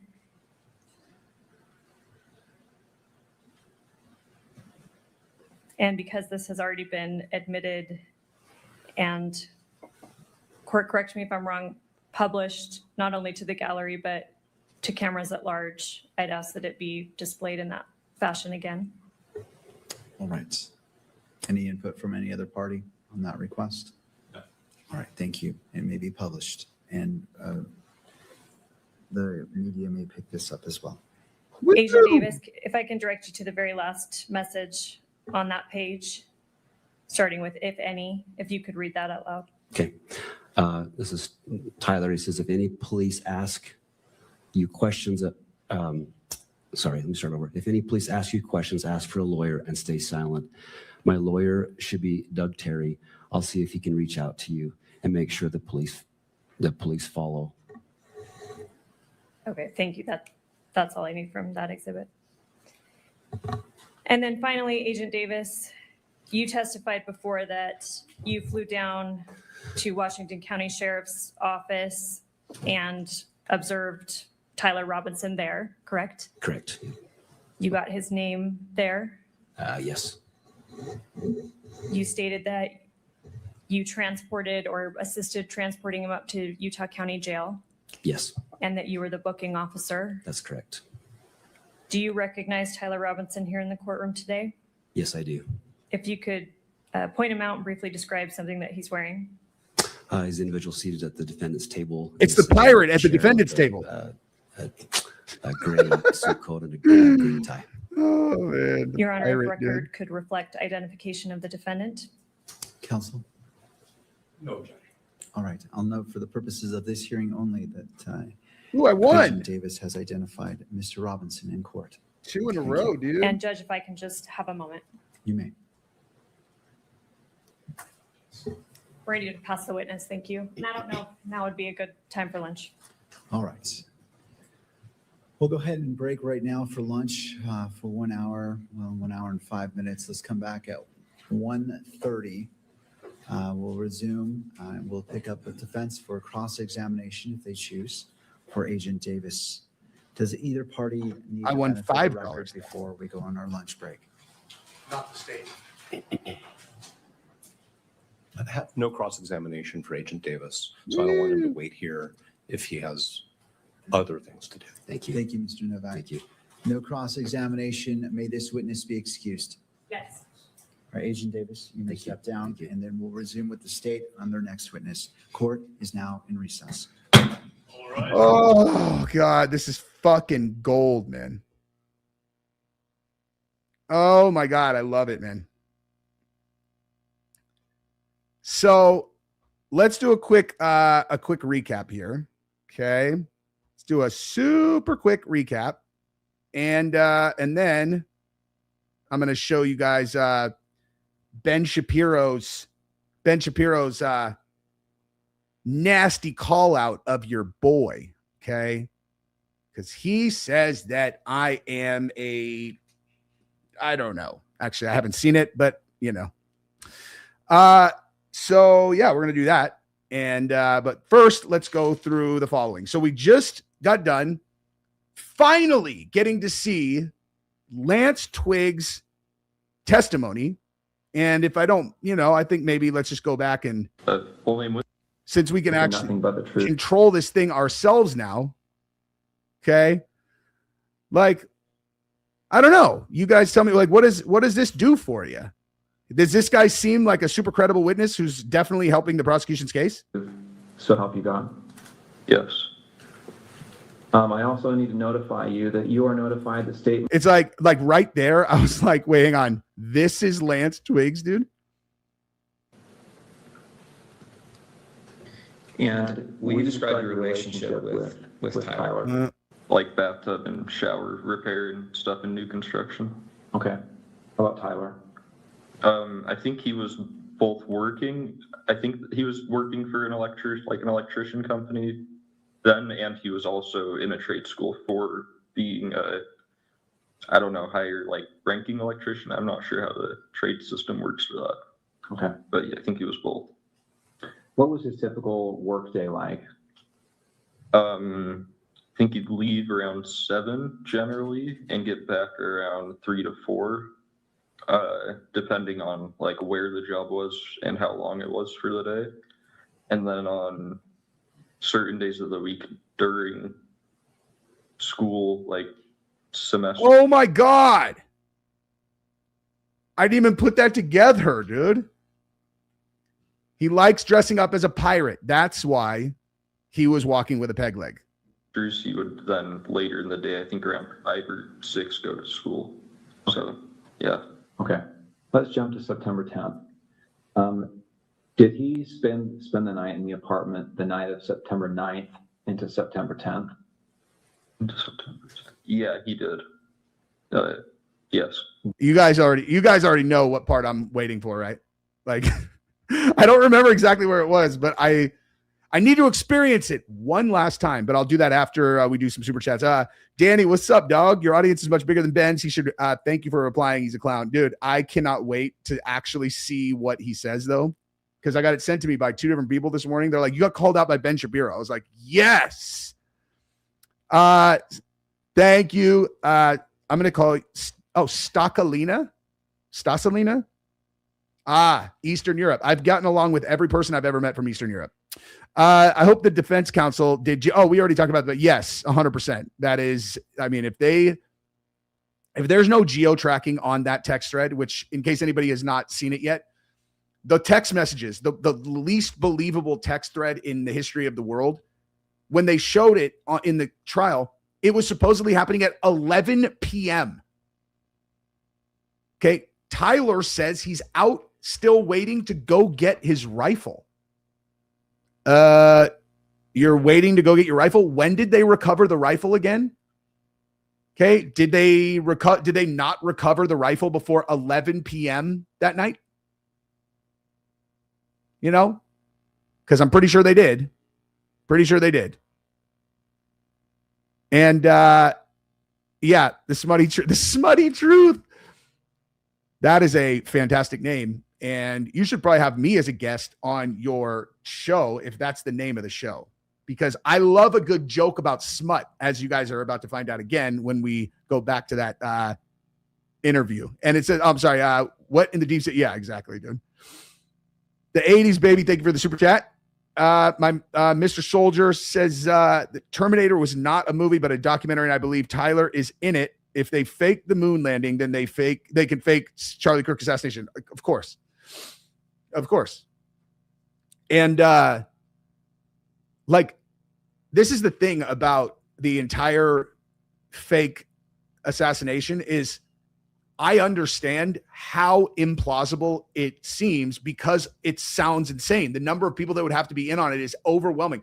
Like that's one of the main things that everybody pushes back on the moon landing about. They're like, do you know how many people would have to be involved in that hoax? And it's like, I mean, yeah, but they still did it, you know, like they still did. Obviously, unless you have not figured that out. I mean, there are 2 types of people when it comes to the moon landing. People who have actually looked at it and then evaluated the evidence that it's fake, and 100% of them are on fake moon landing side. And then there are people who have never looked and they're like, oh my God, these moon landing hoax people are completely crazy because you've never looked at it. And that's one of those ones where for some reason, the reason that I end up on this side of things is because I don't get mad about anything related to people's opinions ever. So like if someone's all, dude, I think that whatever, it's like, why am I going to get mad that someone has an opinion? How does that affect my life at all? So like if someone proposes something, I'll be like, okay, well, what, you know, tell me what the basis of that opinion is, and I'll listen and not get mad. So many people get furious that you've even presented an opinion that is contrary to the one that they hold. It's super fucking weird. Okay. I think that the number one person that I've ever met, who does this on a hair trigger is actually in my own family. But I would never talk about them publicly because they would be even more upset. But where I've just learned, it's like, I'm just not going to bring that up, even though I know for sure he's wrong, but I'm not going to bring that up. But it's fine because it's not worth the fight because who cares? I don't care. Think whatever they want. You know what I mean? But like on this one, if you haven't really looked super surgically at this case and then had someone like me guide you through the 50, 60, 70, 80, 90, 100, 500 data points that are literally inside my brain that are getting put into place to where I feel confident enough to actually talk about it. Like, it sounds insane. You're like, wait, hang on. I watched him get shot, dude. Like, I watched him get shot. You're all, yeah, I know. And you watched about, I don't know, in the last 2 weeks, how many people have you watched get shot on movies that you saw? I don't know, a lot. And right, like, you understand they just film that. Like, they just film it and then they put it into your show. Like, there is someone who is wearing some kind of device where they do the, they do the thing and it gets captured on video and then you watch it and it's believable, obviously, very believable. It's crazy to do it in one take because you have to hit it or else whatever. But the idea that it's like impossible that they would do a live version of one of those is absurd. And then you're like, well, what would the motive be? And, would Charlie do this and like be away from his family? It's like, he's not, why would anyone think that he'd be away from his family? The reason he'd do it is to be with his family because he had been a target in the special prosecutor's case against Trump. And so I can back into that. I have 3 kids. I have 3 daughters. If I was being targeted by Jack Smith, I would go to sleep. It's like people can hear data points like that, and it's very, very hard for most people to put themselves in people's positions and really genuinely go full empathy. Like total empathy is not the same as sympathy. Empathy just means I know how they feel.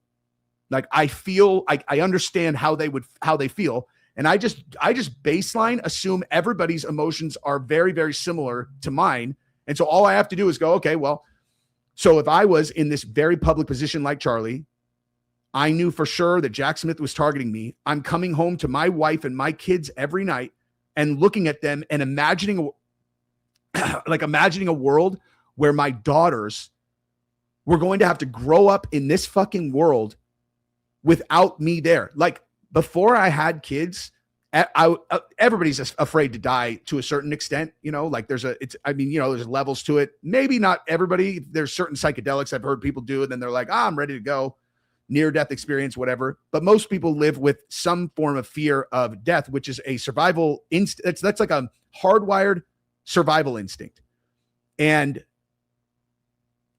before I had kids, and even when I first had kids, not as much as, but when I really settled into where who I am is a father of daughters, and that's the most important thing that I am of anything, my fear of dying, literally, it's like, I'm terrified of like, what if there's nothing, dude? What if there was nothing? I mean, of course, I don't believe that that's the case, but like, what if that's one of the most terrifying things you can think of. But the one thing that scares me more than that is imagining my daughters growing up without a father. Like, I just think I understand my kids better than I've ever understood anything. My wife, I understand. I've never known anyone better than I know Gabrielle. I understand her. I've always understood her. And my kids, I understand. And I know if I insert, it's like, if I insert this stimulus into their experience, this is going to have that effect. The idea of them having that trauma and then not me having no ability to protect them. It's like, and then to imagine having to watch that process from behind glass for their entire childhood. Like it's like,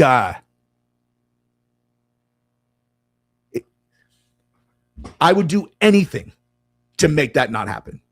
I would fucking do anything. Charlie's a genius who has access to all of the top levers of power in the world. And as soon as I can go, that makes sense to me. That makes sense to me. And you think about that, most people who are being investigated by special prosecutor or whatever, and they're in that situation, they get paralyzed by fear. Paralyzed. Charlie's a fucking alien when it comes to getting shit done. So you put that fucking guy into that situation and he's going to problem solve. And every single person who has ever been in a situation where they are a gigantic, enormous public figure who is facing a potentially unsolvable problem, they're always going to get to fake my death. Always. That is always going to be the way out. That will always happen. Charlie, though, would need to sell other people on on doing it. And I've backed into motives for everyone. All he has to do is sell Trump. At that point, everybody gets on board. And then the local, in Utah, his key guys, all his key guys, Farnsworth, God damn it. Whatever. They are dialed all the way up in the Mormon community and at the top of the Utah government. That it happening there, and me having lived in Utah for a year and understanding that culture, it's like for sure they could pull this off. And then after establishing that it's possible, like, okay, it's possible, then you go back through every single anomaly related to the case and you just go, would this answer that? Yes. Would this answer that one? Yes. Would this answer that one? Yes. Would this answer that one? Yes.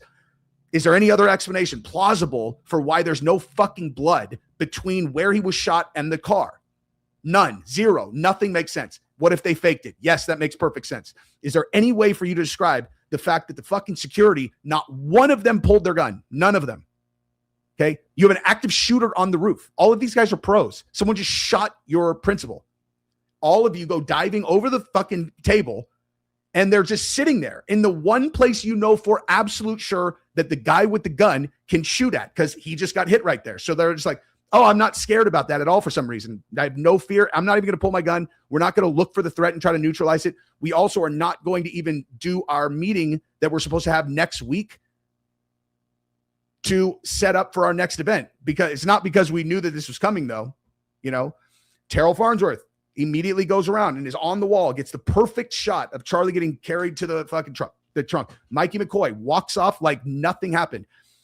Fucking Hunter Kozak is like trans violence shot. He's rehearsing his fucking, he's rehearsing his reaction before it happens. He's going like this at him before he even gets up to the microphone. Terrell Farnsworth is looking over at him, seeing him do that, and starts wigging out, goes to Mikey McCoy and is like, look at this fucking guy. Mikey McCoy shushes Terrell Farnsworth on video. It's like, shh. And you're like, what's the secret, dude? What's the secret? Like, so do I know for sure? Of course not. It's the only thing that I can think of that answers all the questions though, All right, we're still on break over here. Okay, do you guys know Cellbrite is created by Israel and they have backdoor vulnerabilities? Look it up. Oh, dude. Let me see. Wait, hang on. Cellbrite. Let me see what that is real quick. But literally every piece of software, forensic solutions, law. Yeah, of course, dude. All of these pieces of software that run the world, whoever made them has backdoors into them. The whole thing with like TikTok and all, we forced the sale of TikTok. You think China doesn't have a backdoor into that software? Yeah, right, dude. Of course they do. Any like Palantir and all of that. You think that the government has the best version of Palantir?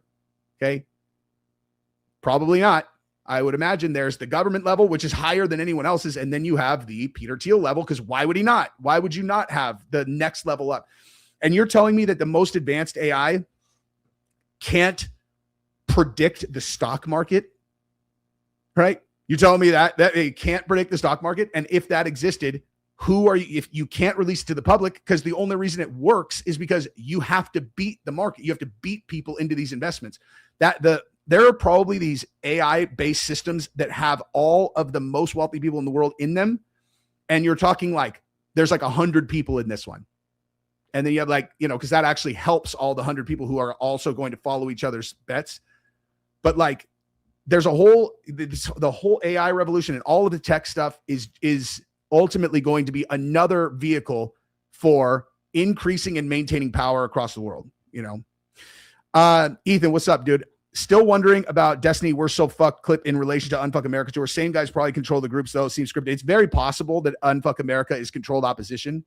But I think that what that actually was now is the Unfuck America Tour was following Charlie around. Like that's how they did their tour dates. Charlie did a tour date. They went to the same place. Like that is the Unfuck America Tour, was following TPUSA. So it's totally possible that Z was just being like, dude, we're fucked. What are we going to do? Our whole thing is going to be over. I think Charlie's dead. You know what I mean? Totally plausible. Here's $5. That makes $8. Thank you very much, Mary. Appreciate you, dude. And yeah, Twiggs chewing gum. That's weird. Like whoever's doing that deposition is not like, hey man, we want to make you look credible. He's like, yeah, okay. They're all, so, wear your hair long and make sure to look at the camera like a serial killer who just decapitated a cat, and definitely chew gum to make it look like you're not taking this seriously. Richard Pizzata, member for 20 months. Thank you, dude. Could you explain a bit about how he was being targeted and why it's something I always had trouble with understanding and explaining to people? Oh, why Charlie was being targeted? For sure, dude. Because these special prosecutors were, this is a political weapon. Like when they did the special prosecutor the first time, and it was like, oh, we're investigating Russiagate, right? That one was this is obviously just my interpretation of all of this, but like that one was intended to do two things. Okay.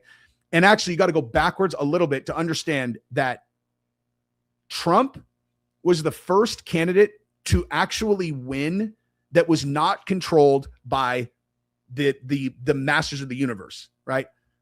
Hillary is like the ultimate inside gamer on the uniparty. Trump was an outsider who they allowed to ascend because they thought he would be so easy for Hillary Clinton to beat. And then he won, right? And so he's in the office of the presidency with unfathomable power, and it's Trump, dude. He does not fucking listen. You can't rein him in. Now, they've eventually figured out, I think, that, yeah, you can control him. You just don't do it by telling him what to do. You just give him money. He is fundamentally corrupt. So that's how you control him. But nonetheless, in the first one, their goal was to not not let him change anything with the power that he had as the president. So they do the Russiagate thing and they lock him up inside of this legal thing for 3 years or whatever. And all of the players around him who supported him, who ended up getting him elected, they buried them, dude. Alex Jones, you really think that was about the thing that he said about the school? Fuck no, dude.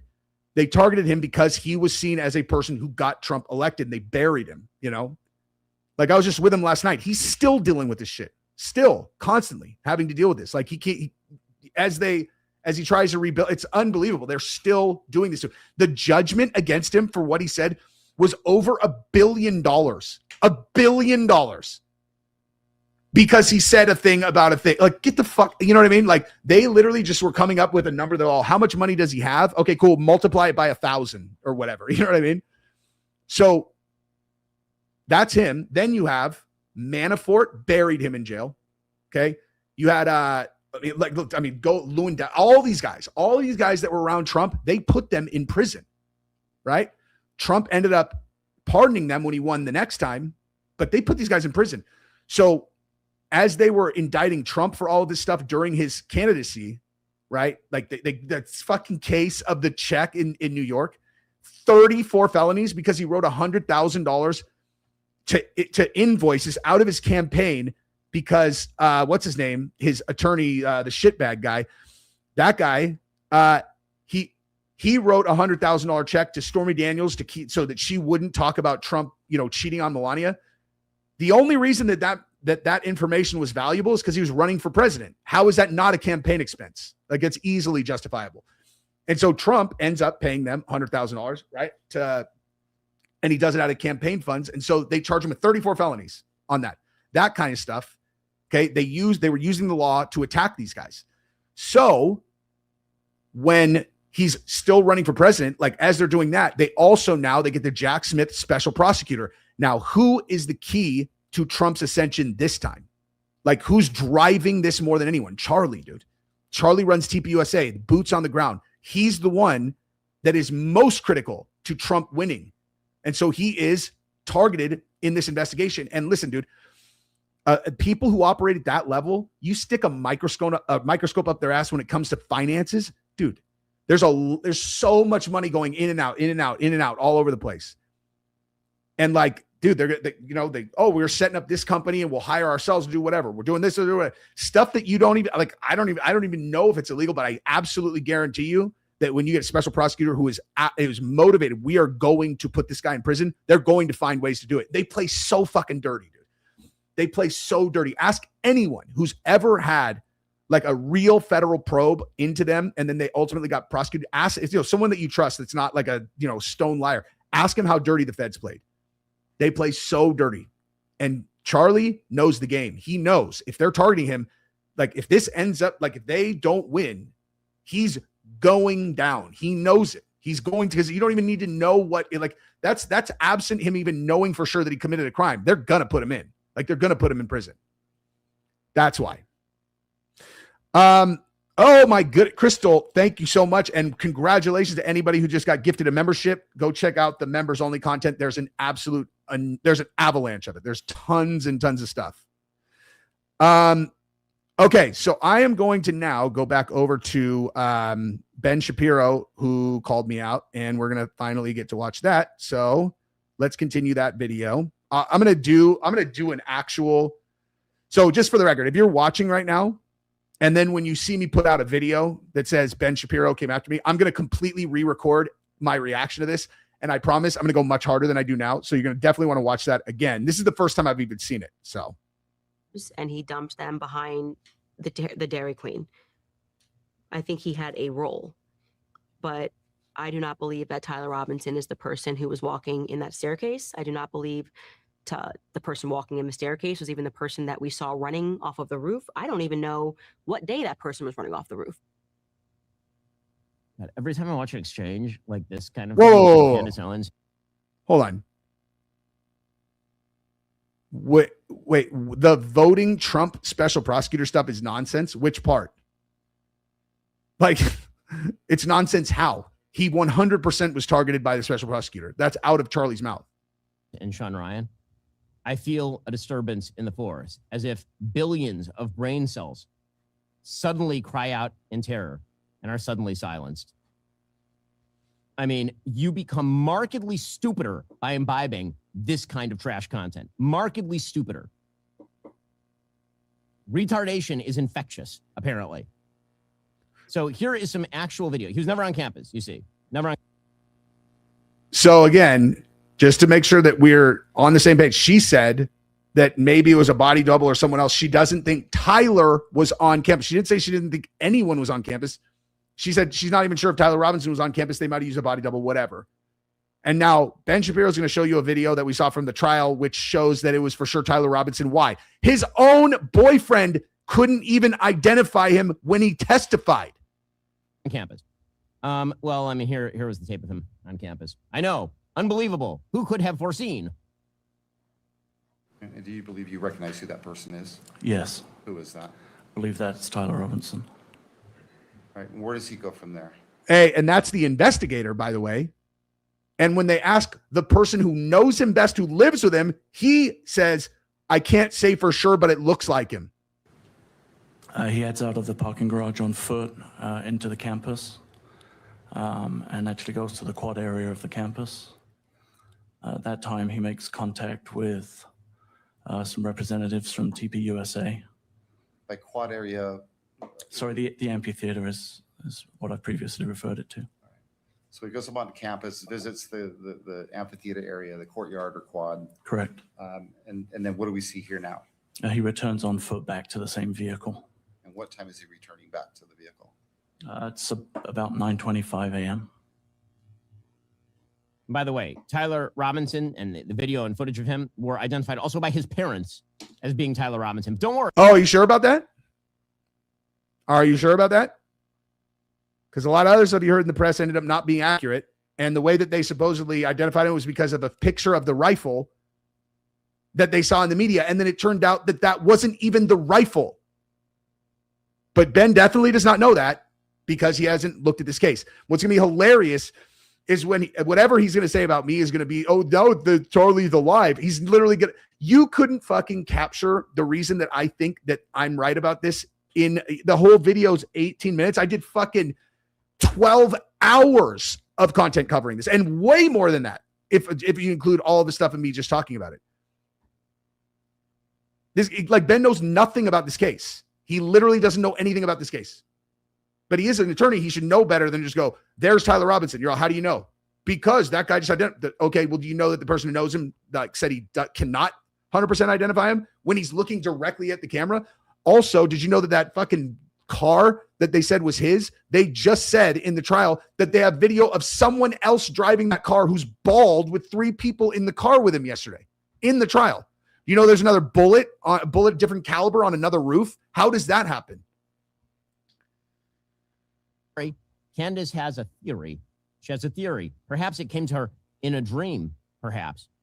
In a dream, perhaps. Her magical connections with the great beyond informed her of this stellar theory. Quote, the person walking in the video they are presenting is very clearly a tall person, well above 6 feet. No way that is a 5'10" or 5'11" person. How tall is Lance Twiggs? Oh, Genius.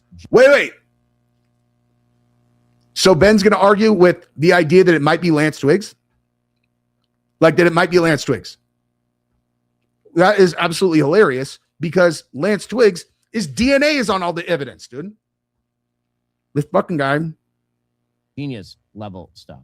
Genius level stuff. I mean, fellow conspiracy theorists like Alex Jones host Jesse on Fire, Jesse Merle, is now making the case that Charlie, believe it or not, is still alive and well, which must be breaking news to his wife and children. It's not, though. I think this thing is a hoax. I don't believe that Charlie's dead. The standard pushback that I get has always been, so what, Charlie's just going to take himself and live like in the wilderness and he's never going to see his wife and kids? I'm like, what are you talking about? Charlie's a wealthy person. Charlie is in league with the most powerful people in the world. Charlie would be in a self-sustaining 20. That's if he's in witness protection is my point, obviously. 5,000 square foot, doomsday home. Okay, I'm going to now just acknowledge that this is going to look, I'm going to look like a fucking idiot. If you just take this tiny little snippet of what I've said and then just play it, I'm going to look like a complete retard. I'm actually going to just acknowledge this because knowing that he's only going to show this clip, I am feeling very naked and exposed because of course I'm going to look stupid if I can't explain it beyond whatever this shit is that he displays. Montana and his family is there with him. They're homeschooling their kids. They're all there. They're interacting with all the top people all the time. Charlie's still running TPUSA. That is exactly why Erica becomes the CEO, absolutely inexplicably for any other reason. How would she become the CEO immediately after? Do you feel smarter? I can't Because if argue. so, that is just the oxygen leaving your brain. That's actually a fair point, dude. I can't actually even push back on that at this point. Although, give me a couple hours and when I re-record this, I'll eat his lunch. You are so stupid if you watch this. Seriously. You are making yourself dumber and you are making the world dumber. I don't know how else to put it, people. This is the great warning. You are being made stupider. But good news. Candace has another backup theory. Her backup theory. Wait for it. You're never going to believe this. You won't believe it. You're not. I know. It's unthinkable. Wait. It's the Jews. Or specifically, this Jew. It was me. I did it, apparently, according to Candace, because I said yesterday that my security was coordinating with Charlie's security. Why would that happen? Well, I don't. Ben, if we're going to talk about security, dude, this is important. If you got shot from a rooftop, do you think that your security would pull their firearms and then try to find the threat? And then protect you? Because no one on Charlie's team pulled their guns. So again, my theory is based on the overwhelming evidence that everyone around there was involved in something. And I'm like, they're not going to kill Charlie. It's ridiculous. So what do you land on? No, maybe it's because my security team knew Charlie's security team because I do TPUSA events. Or maybe it's because my security was checking in with Charlie's security because Charlie's security, no one knew where exactly the shooter was at this time. He was at large. And my team basically went into lockdown. And I would bet money, good money, that Charlie's people at TPUSA, that I was not the only person who was being talked to by people at TPUSA about security arrangements. But according to Candace, because my security was talking to Charlie's security, what that means is that clearly we were coordinating the hit or the cover-up. She put out a tweet, quote, everything Ben did following the assassination made my alarm bells go off. Well, I mean, if her alarm bells are going, that's not the alarm bells. Those are just the voices in her head. I have told you guys there's something about the Daily Wire and their relentless stalking of me following my firing that has made me feel altogether unsafe. Yes, she's unsafe, Candace Owens.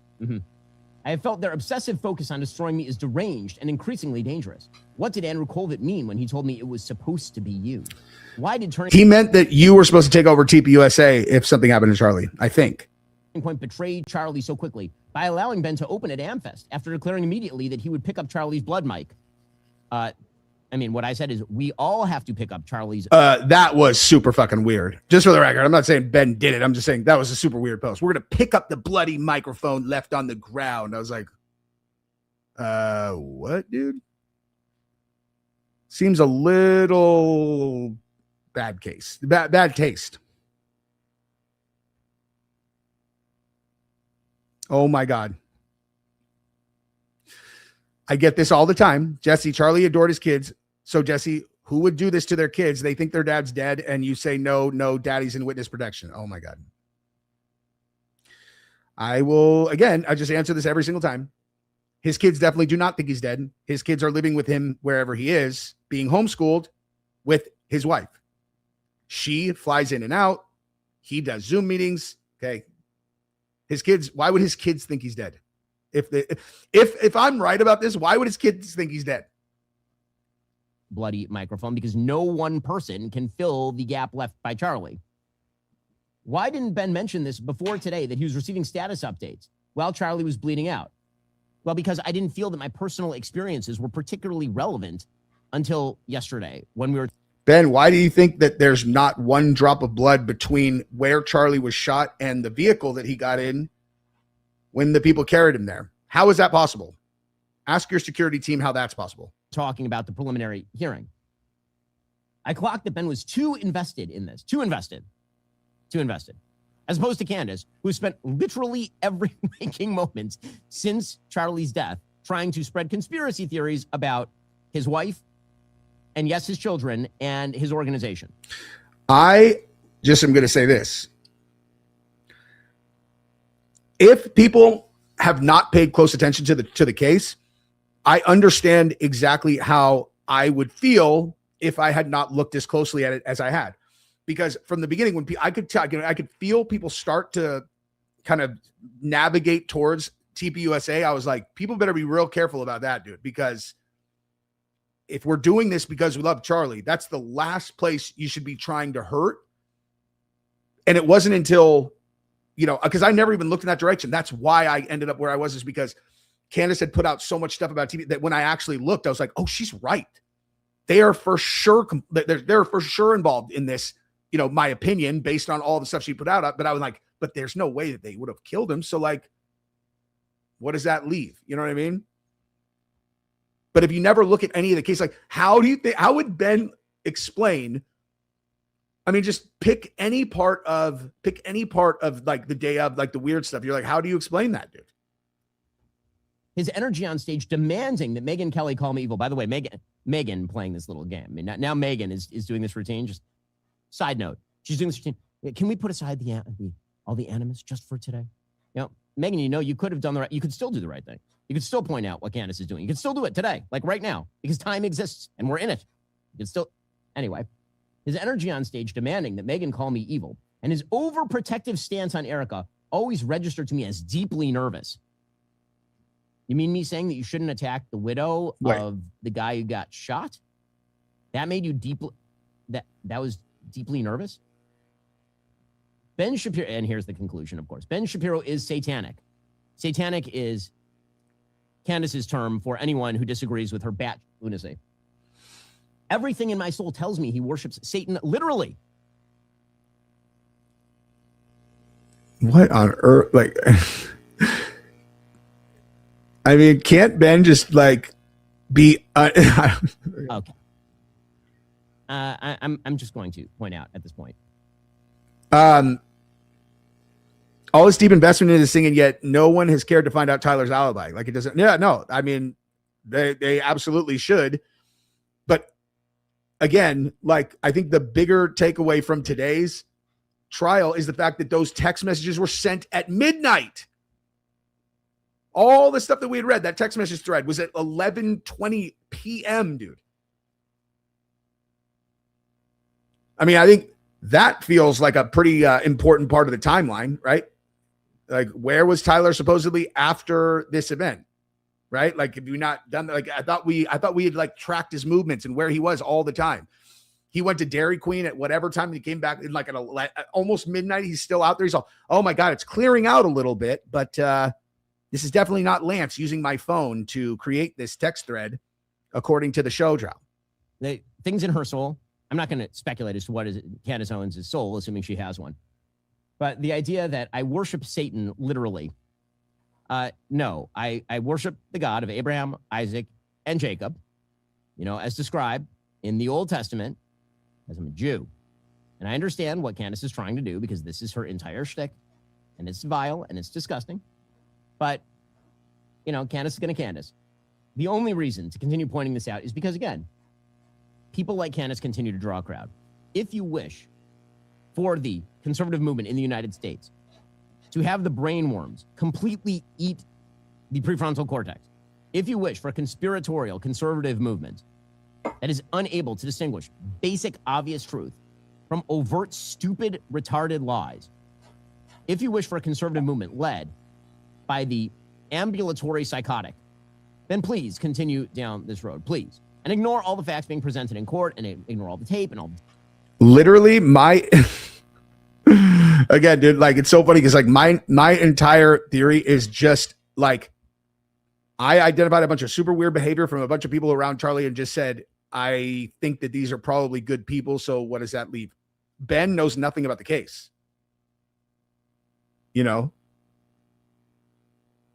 It's like he doesn't know anything about the case. And how does this go this much further? Okay, what's this? Lay out in sort of bare bones fashion the evidence that the prosecution is going to present at trial. The defense can make objections to the. Oh my God, this is going to be good, dude. The trial is still at recess, though, just for the record, you guys. I just double checked. Of that evidence. The purpose of the preliminary hearing is to demonstrate to a judge that there is enough evidence to actually go through with a full prosecution in the full trial. But we are learning some things in these preliminary hearings over the course of the first couple of days. What are some of the big things that we've been seeing? Yeah. And yes, Stas, this is like the Charlie selling his $6 million home is one of many indicators that they knew something was coming, dude, that they were going to be moving or whatever. You know what I mean? Tab Alpha, thank you for the super chat. Jesse, when you're vindicated, right, you're going to have to come out like Erica with fireworks and ticker tape falling, bumping your fist. Epic. I already told you exactly how this is going down. If somehow I end up being proven right, well, first of all, if I've said this from the beginning and I will say it again, if I am right and Charlie and them want me to stop saying it, literally all they have to do is ask. I'll never mention it ever again. And I will be able to do it seamlessly where it's not like obvious. Like, I don't want to hurt them at all. I did this to try to help them because everybody thinks that they killed him, but nonetheless, it's like, yeah, I mean, all they would have to do is ask, is be like, dude, no more. And I'd be like, all right, I'm glad to hear that I was right. And I would never say a word. But if it came out another way, I would literally, like I've said, I will stand in front of my camera and live stream myself silently sea walking for 5 straight hours. Just like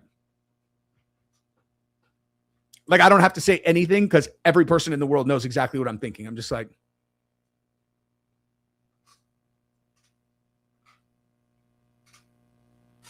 you already know what I'm thinking. It's over and over and over, just on repeat. Get off me. Get the fuck off me. Get off me. I'm a fucking genius. Get off me. Like this forever until I fall asleep. I'll fall asleep standing up. And you nailed it. A lot of people do not realize this preliminary hearing is not a trial, but you explained it perfectly well. This is to introduce evidence to be admitted to trial. A big development on day 2. We talked DNA. We talked DNA on the screwdriver that was found on the rooftop where the prosecution says Tyler Robinson kneeled down on that sniper pad to take the shot at Charlie Kirk. And there was also DNA found on the towel that was found wrapped around the rifle that the prosecution says that Robinson used. So the DNA people are calling it a bombshell. It's not surprising that Lance Twiggs' DNA and Tyler Robinson's DNA were found on the objects because they were roommates. But still, to hear Lance Twiggs the roommate, the lover that has been the mysterious character in all of this, to hear his name brought up in court from both witnesses, from the prosecution and the defense, as having DNA on that screwdriver and the towel, along with Tyler Robinson's, was some new information that we haven't heard before. Now would you, listen, I don't want to speak for the court experts, but would you call that reasonable doubt? Could it be that you would then have to examine whether or not Lance Twiggs had motive and means to do this himself and then frame Tyler? I don't know. Just things to think about. Oh, and by the way, another very important point that I will now make, because sometimes I'm not going to call myself a genius, but sometimes things just pop in my head as I'm thinking about them. And remember when we learned yesterday that there was a bullet found on the adjacent building, the 223? And remember when I showed you guys, like at the very beginning, that there was a video of somebody who looks like Lance Twiggs who came down from a different building. And as he walks by the camera, he's got his head down like this. He's got long hair. Remember that? I wonder if that is the building where that bullet was found. You know what I mean? Because reasonable doubt on fleek. Again, if Tyler Robinson actually shot and killed Charlie and Charlie's dead, that's the thing. Like, that's the thing that differentiates me from anyone else who's doing this. I think that has a coherent formed theory is I am completely open to being wrong. I'm completely open to being wrong. Like, if I'm wrong, that's fine. It will not hurt my own. It won't hurt my pride. Nothing. I don't care if I'm wrong. But wait, did I see Valhalla and Project Constitution right now? Is that what you said? Did I see Project Constitution and Valhalla? Let me text him. Hold on.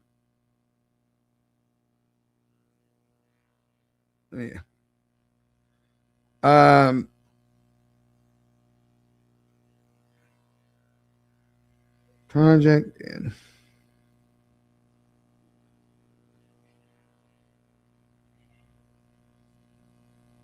I'll get you guys an update on that. Thank you for the super chat. And hey,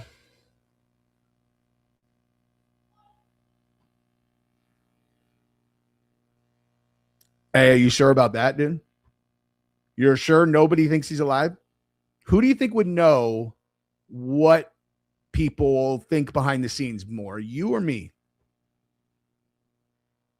Just saying, dude. Maybe we can have a Palm Beach Pete, Charlie Kirk party when you're vindicated. I'm talking to Palm Beach Pete in 2 hours. We talked yesterday, and then somehow the stream got zapped, or the recording thing got zapped, and now we had to push it back. But the conversation was just getting good.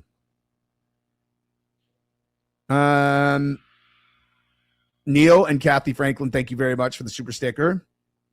And notice Lance does not blink. Everything about Lance screams cat killer. You know what I mean? Oh my God. It's Jesse is a liar show. That is some fire trolling, dude. That is some fire trolling. I can't believe you would say such a devastating thing to me, dude. Ouch. Oh my God, dude. Tyler Robinson did enough with the conspiracies. Charlie's dead and none of this is fake. Tyler's going away for a while. Maybe he did, but here's the thing, dude.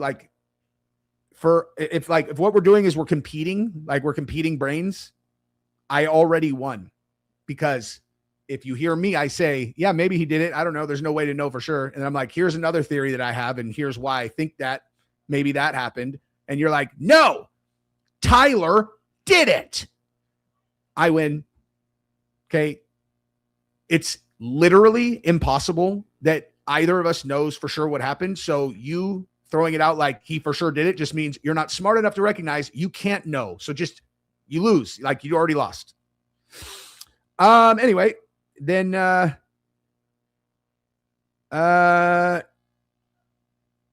Wait, hang on. Like, respectfully, it irritates me how Valhalla and Trigger Smart are rude when they cut you off when you put put thought in. Let's get back to super chats. Thank you very much. Yeah, no, I mean, like, I'm not worried about it, dude. I don't give a fuck if people think I'm wrong ever. And if I like, seriously, I mean, in this case though, I had to really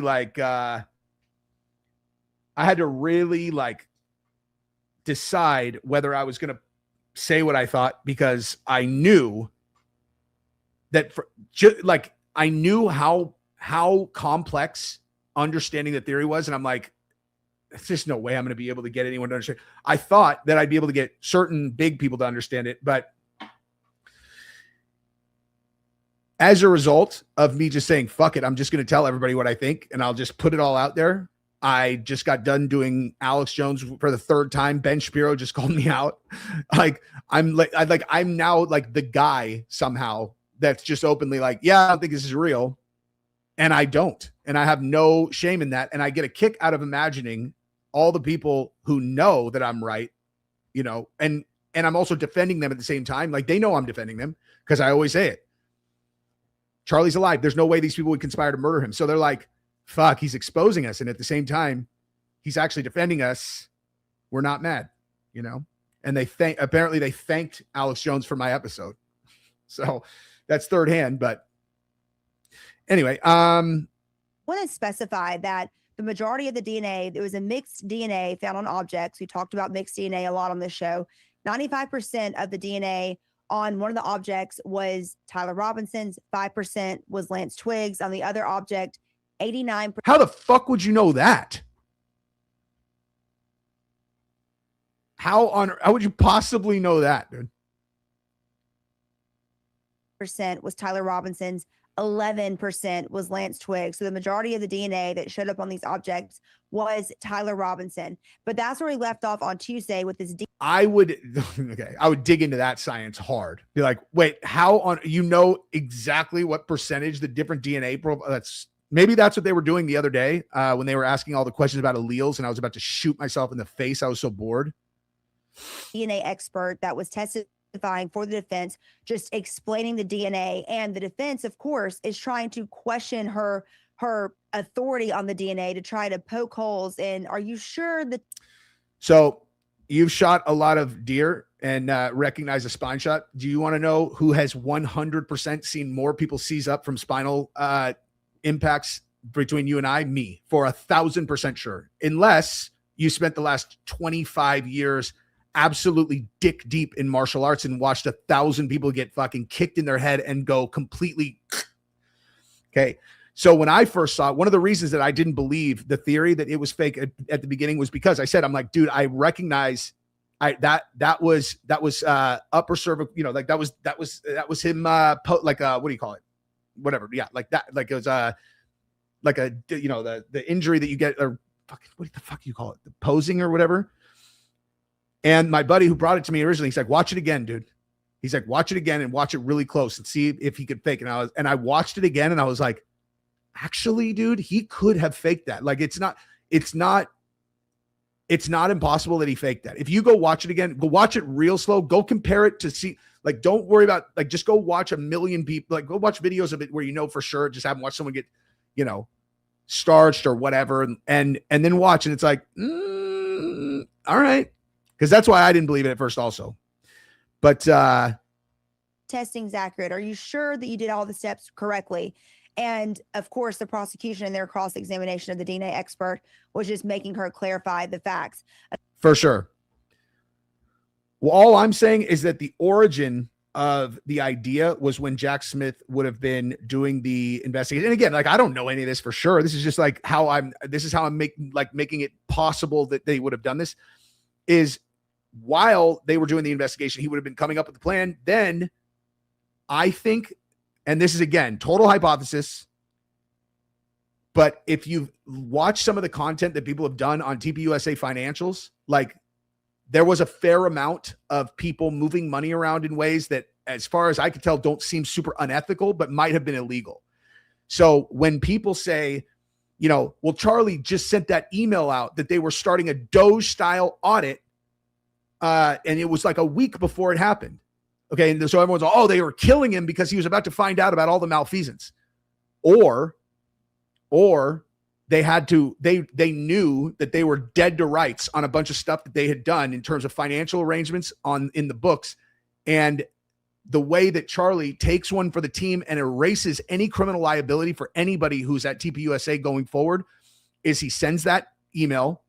Then they do this. And then if anyone ever investigates TPUSA or anything like that, like coming back, they just go, that's Charlie. That's the Charlie era, man. We weren't responsible for any of that. And Charlie's dead. So you tell me. It's literally like a blank slate legally for all of Charlie's people. So he would actually be sacrificing himself for all of them. And then he also gets taken off the board. So he knows for sure that none of this can ever come back to get him later. And if you're operating at the level Charlie is, being dead is an incredibly powerful position to be in. People hear that and they think like he's like, oh, he's hiding. It's like, nah, dude, his enemies can't get to him anymore. Like he is insulated completely. Everybody thinks he's dead. And in reality, he is behind the scenes, and how he envisioned it, like pulling the strings on one of the most powerful organizations in the world. Okay. Like that's how he would have seen it. It's not like people think he was sacrificing everything, which actually ended up being how it played out. But in his mind, he's insulating himself from his enemies, and he actually makes him like Kaiser Soze. Like that's how I would look at it. Another big thing that we learned on the second day of the preliminary hearing, we got to see a lot of new surveillance video, raw footage from Utah Valley's campus of what the prosecution says is Robinson, and the person on the stand for the prosecution says that is Tyler Robinson. He was on campus multiple times. One thing that stood out to me was the Officer David Hull, said that Tyler Robinson came to campus, walked around, left, came back, walked around, left, then came back with a change of clothes. And that's what you got. Barron's electrocution theory is interesting when seeing hands right after like lightning strike victim. It's a combo explosion. So what's interesting about the hands thing? TPUSA put out a video that I watched last night of Erica and Charlie holding, like she's holding on to, like the way they put it out is all, look at Charlie wouldn't even hold Erica's hand in this video, but she's holding his pinky. Okay. He's got his hand like this and she's holding on his pinky. That's what I do with my kids. You think that's because I don't love my kids? It's because he's so much bigger than her that she gets to hold his pinky and he's like this big protective bear. It's not him not holding her hand, but the big takeaway is his hand is fucking enormous compared to hers, dude. It's huge. And so then you go back to that funeral thing and she's got his hands on. The whole thing about the hands on hands is completely legit, where you're all, wait, his hand is literally triple the size of hers in this video. What's that? What is this kayfabe shit where she's got her hands on whatever thing is in this casket? I hope it's not Charlie and I'm being super disrespectful right now, but like the hand differential size-wise is very, very, very noticeable there, But it's, I mean, dude, who knows? I don't have any idea, dude. Maybe he's dead. I don't know. All the people are all, anybody holding on to the idea that Jesse is right are fucking stupid. It's like, okay, fucking idiot. How about this? Instead of talking shit like that, how about you actually engage in a conversation? Ready? How do you explain there is zero blood between where Charlie was shot and getting into that vehicle? And how do you explain the fact that his security, not one of them pulled their firearm? Let's just start right there. Okay. First question, before you talk shit, you have to just answer that. How is it possible that there's no blood at all? None. You saw blood explode out of his neck. Where the fuck is all the blood? Why are the security guys who are supposedly packing the wound and holding onto the wound have no blood on their hands? Why is there no blood on their shoes? How is there no blood trail going to the SUV? And how come no one on his security team pulled their guns? Just start there.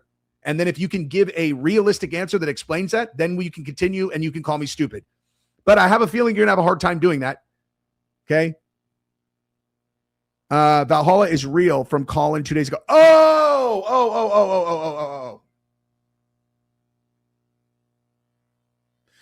Yes, I knew about that. I do know about that. And Colin, Project Constitution, is one of the people who was like, there's no way, dude. Like, there's no way that you're right. It's just a matter of time, dude. People who investigate this long enough and keep on looking. And now they have the seed planted. So what happened to me? Like I planted the seed to where they have to at least consider it. Like, is it fucking possible? Eventually, enough stuff is going to get to where they're like, Jesus, I can't believe I'm going to say this. I think he's right. But enough people have called me crazy that they won't have the balls to say it publicly. Most of them, you know, because like I took all the heat. People are like, he's crazy, dude. So like, you know, wait a minute. What? Why? Wait, Jesse, what? Oh, what is Lance? I thought you were saying I look like the kid from Days of Confused. Lance does look like that kid, dude. He looks like he wants to get paddled. Oh, what? Just right off the top of my head, dude. The Pirates. No, I know the hands were burned on the way to the SUV. I mean, I've seen those burns. Like me, you know. I mean, I hope everybody knows. Like, I'm friends with Baron outside of this. I'm friends with all these guys. Like, we talk all the time. Baron and I have gone through a bunch of stuff. Because hey, you guys want to hear a shocking fucking development, dude? This is super crazy. I am friends with guys who don't necessarily agree on our conclusion of the evidence, and neither of us gets upset talking about it. Oh my God. How is that possible? It's America, dude. If you don't agree on things, you have to hate each other. But yeah, Baron showed me that. I like one-on-one, we looked at that and I was like, huh, I don't know. I have no idea what that is. Like that. And you can actually see the burn on his hand. You know, when he's like while he's still sitting, like right when it happens, it looks like there's a burn. I don't know. The only thing I can think of though, is that in order to create the appearance of him getting shot, he's like, maybe they had, what do you call it? Like a, like some kind of taser effect on him, because the taser, you know, makes people's body seize. I mean, I have no idea.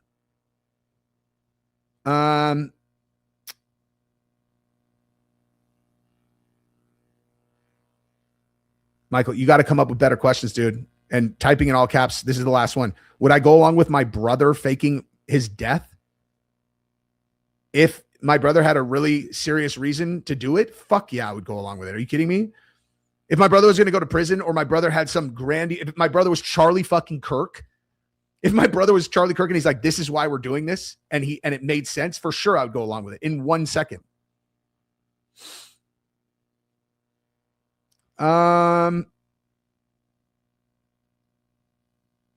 Okay, now, I have a bunch of more super chats. Okay. Charlie Kirk case, Cash Patel said, after 33 hours, we captured the suspect in Minnesota. The ICE agent that killed that woman.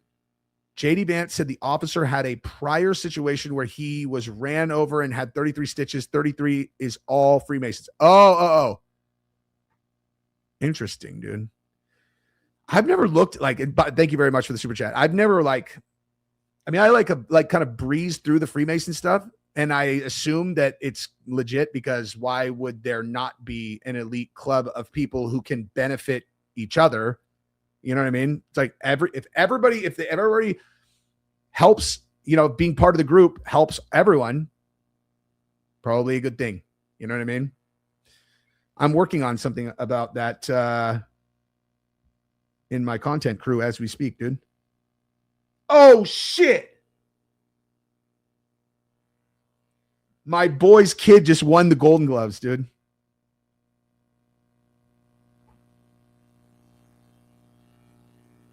Oh, my God. He's so stoked. Okay. God, dude, I don't know how I got on this list, but I get these fucking text messages like 7 times a week that are like, hey, does your business need cash? And I fucking block them every time. And then they just somehow keep on coming.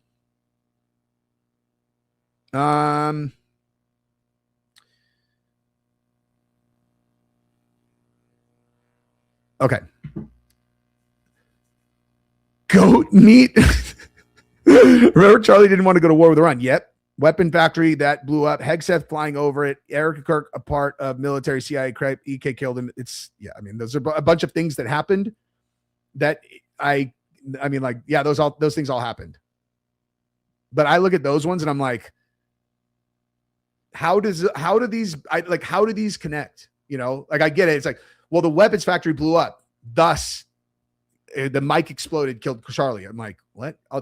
The connective tissue between those two things is that they, you know, may have, like, maybe the mic exploded and then the weapons factory exploded. It's like, I don't know. And Hegseth was flying over it. It's like, why would you need Hegseth to fly over a crime that is being committed? That makes no sense either. And Erica Kirk, a part of military CIA stuff, sure. But like, I don't understand how any of that connects to, like, these are all things that happened absent like connective tissue that I can see easily. You know what I mean? There's a lot of shady shit around all of this stuff, but those things, I've seen all of that stuff. It's just, yeah. Team Alpha, thank you for the super chat. I'm still on your team. 100 backups for backups. Backups for backups. Well, shit, dude. If you're on my team, fucking, I don't even need to know what 100 backups for backups means. I will say it right back to you. Thank you, brother. Appreciate you, dude. And is this still on recess? It is, dude. Jeez, man. It's a long ass recess. Okay. So let me go back to this chick who is, you know, this is on the Ben Shapiro, like, oh, like Tyler Robinson definitely did it stream. To see the person that they're saying is Robinson walk with that weird leg gait, that limp up the stairs. And there's a lot of video of that. The officer was able to identify Robinson on the roof. And he said that you could clearly see on the roof that he had something concealed there before he jumped off the roof. And then what was interesting is Officer David Holes said that Robinson had a run-in with a different officer hours after the shooting, around 6. Love your channel. What's up, man? Yeah, so I love your channel. I was in law enforcement for 20 years. Utah law, chain of custody, hearsay is against everything I've ever known. I think they'll use the case to change constitutional protections. It's like, I think too that, I mean, I would be very curious your response to this. Have you ever seen a trial or pre-trial where, like, in a case this public, where there's the official story going into this thing, and then at the pre-trial, more information has been, you know, introduced to the official story that fundamentally destroys the prosecution more than this one, or at least introduces more reasonable doubt than we have in this pretrial? It's crazy. Like, it's not enough to not try him, but, like, again, no video of him actually taking the shot. Okay, super weird. B, we already know that you don't have a rifle or a bullet or anything relating to firing a firearm on the roof. Okay, you have the officer who came up on the area where he supposedly was. His badge cam ran out of batteries, so we can't verify what was there when he walked up.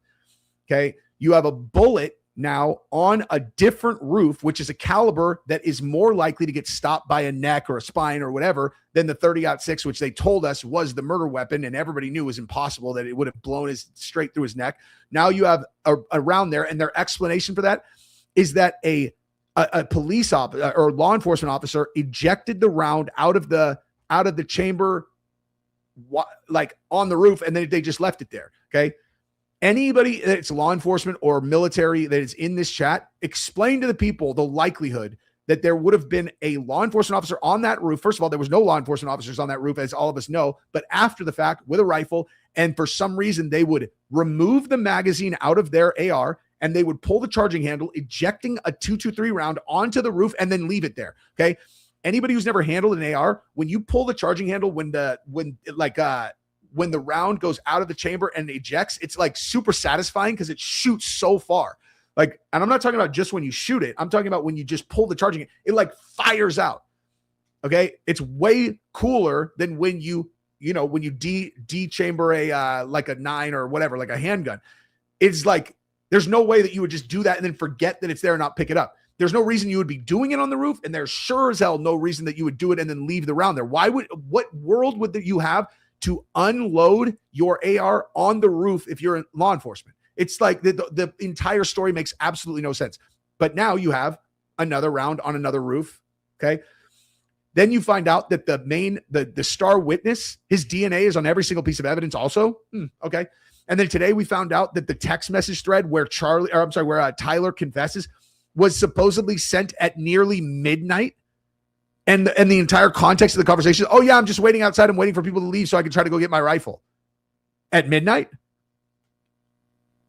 Lance Twiggs has access to his devices, has access to his Discord. He's the only one that does. He has a history of violence. He's also a trans crazy person. So like, you have the video evidence that's like, oh, here's Tyler Robinson. Well, is that Tyler Robinson? Yes. Why? Well, because someone is driving his car.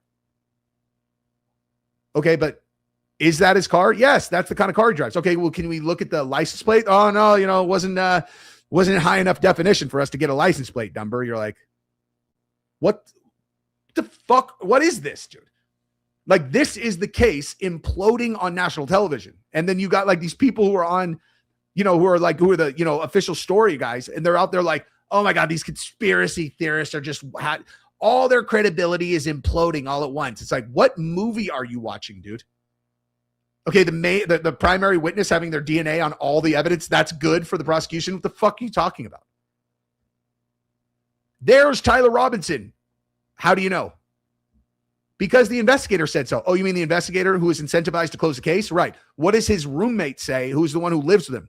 Well, he says he thinks it's him and it looks like him. Well, did he say that it's him? No. Well, what did he say about when he's looking directly at the camera? He says that one looks like him. So he's not identified then. Because he looks pretty plain Jane. His name's Tyler Robinson, and he's a 21-year-old white kid who lives in Utah. Okay? You just described like a billion people over there. There's like everything that you thought the official story had kind of at least like, semi tied up is like completely not tied up at all. Anyway. Dude, you are an idiot. This response is so stupid. I'm putting you in timeout. If you want to say I'm an idiot, you need to say which part of what I just said is idiotic. Okay. Because you're a fucking idiot. Everything I say, there's no attorney. There's no attorney, no one in law enforcement would disagree with anything I just said, which means you are not smart enough to enter the conversation if you're just going to say that. Call me timeout, dude. I'm not going to ban you, but you need to go sit and think about what you did. And you need to feel the shame of being in a room of people who are all smarter than you while you are on timeout. Think about that. Come back with better ideas. You could say you're an idiot. You just have to say why. Anyway. Oh, what's up, Miss Chris? How are you? I think let me see if thank you for the super chat. Vlos Killian. I'm not sure if you brought this up yet, but when Tyler stated he left the gun, he said he left it in the brush. FBI said they found it in the chicken coop. Not sure if it makes much of a difference. It definitely does make a huge difference. And I actually hadn't even realized that or thought about it.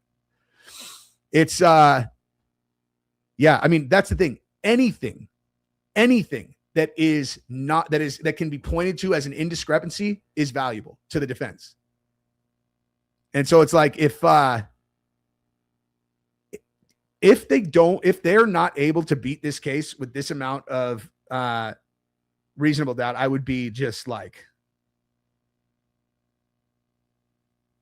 wait, hang on. So this says Lance update says Tyler spent the night at his house on the 9th, left at 4, and he said he didn't hear from him until 11 p.m. that night.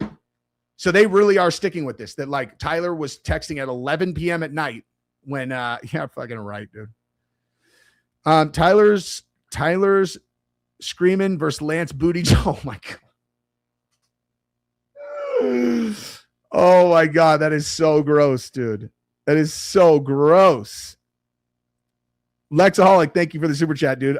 First ever super chat. Owe you this with all the content I've watched since the UFC. Hey, thank you, man. I appreciate you very much. And I am, just for the record, Conor McGregor's fighting on Saturday. It feels weird. It feels so weird that Conor is back, and it's kind of like, all right, well, we'll see how it goes. It's because, dude, he's been out for so long. I remember exactly where I was the last time he was in the octagon. I know I could tell you to the fucking exact place where I was. I was at a hotel in Napa on a family reunion, forcing all of my fucking family who doesn't give a shit about fights to watch Conor McGregor fight. All of them hate him.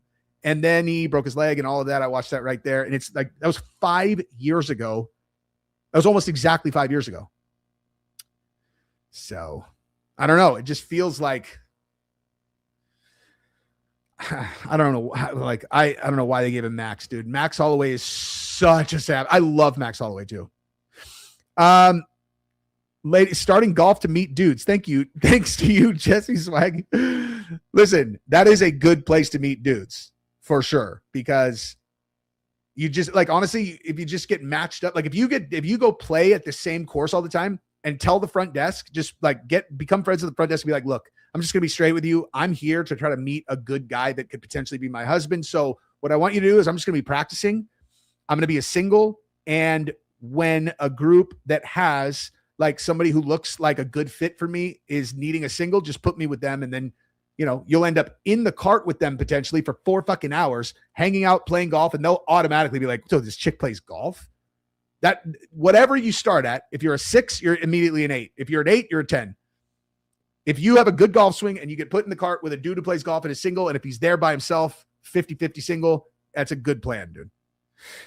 Miss Chrissy, what's up? What have I missed? How was Twiggs recording? Oh my God, that is a long ass answer. But the answer is the biggest takeaway is that the text message thread happened at midnight, which is, in my opinion, a headshot to the credibility of all of it. You know what I mean?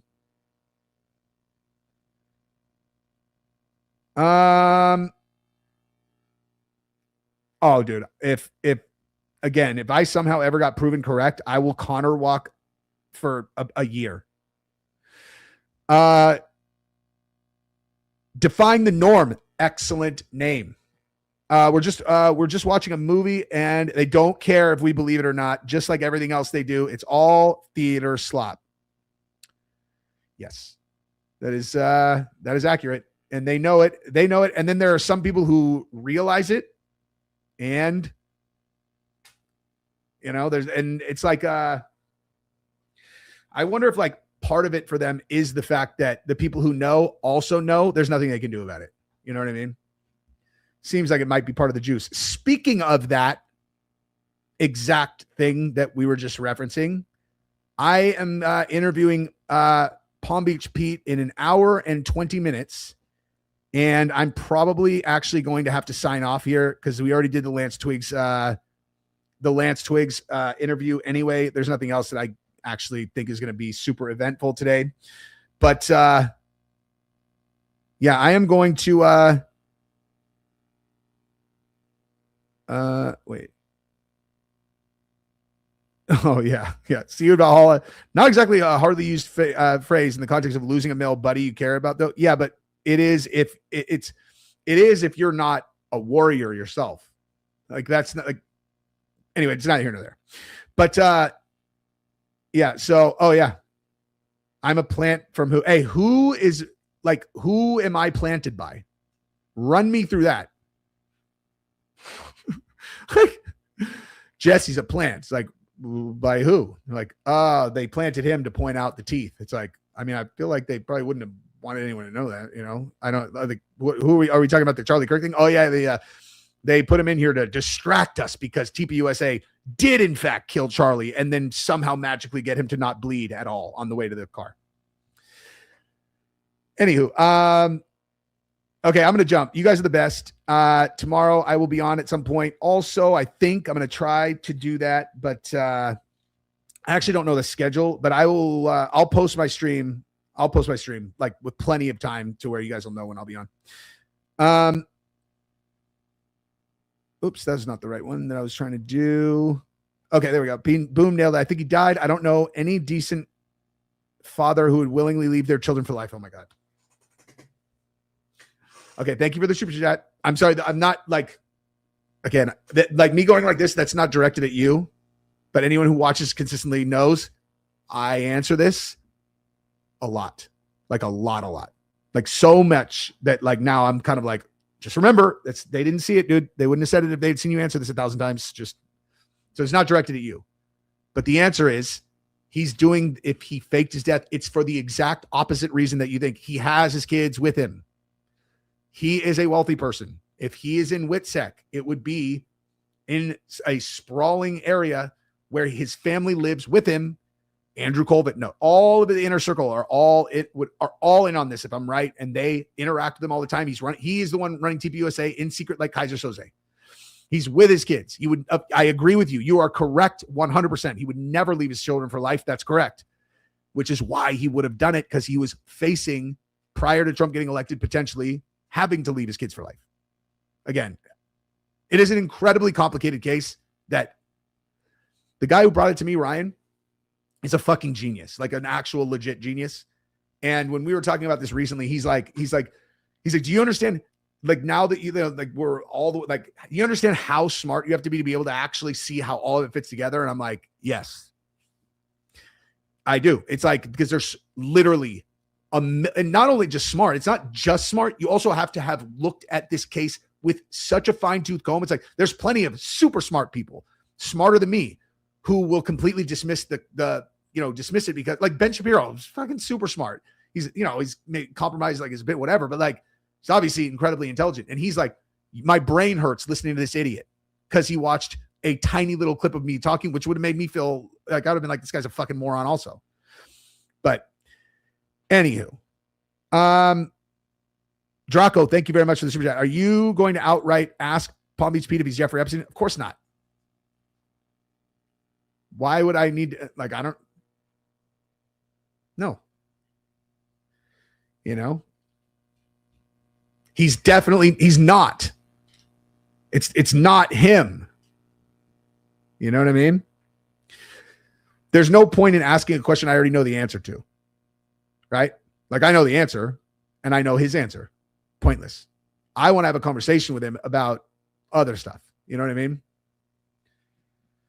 You guys will see it. You guys will understand exactly how I'm managing this conversation, because I'm not going to take an opportunity to talk to this guy and then waste it like yelling at him. He's just going to be like, oh, no. Like, there's no world where I'm going to like trap him into anything.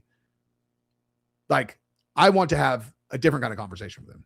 So that is exactly what I'm going to do. You guys will see. Anyway, you guys are the best. Love you guys. And again, Draco, thank you for the super chat. Thanks, everybody. You guys have been very generous today, and I love all of you guys. I will be back soon. Oh, I wonder if I can find it. Let me just take one shot. Let me take one fucking shot at this and see if I can get it on the first try, because this is the funniest clip of all time in the history of clips. There's never been one that is funnier than this. You guys already know where I'm going if you were here. Okay.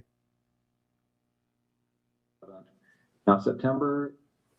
I was right then when he said there was probably cops outside. Hold on. I did. Yes. Working for an electrician company.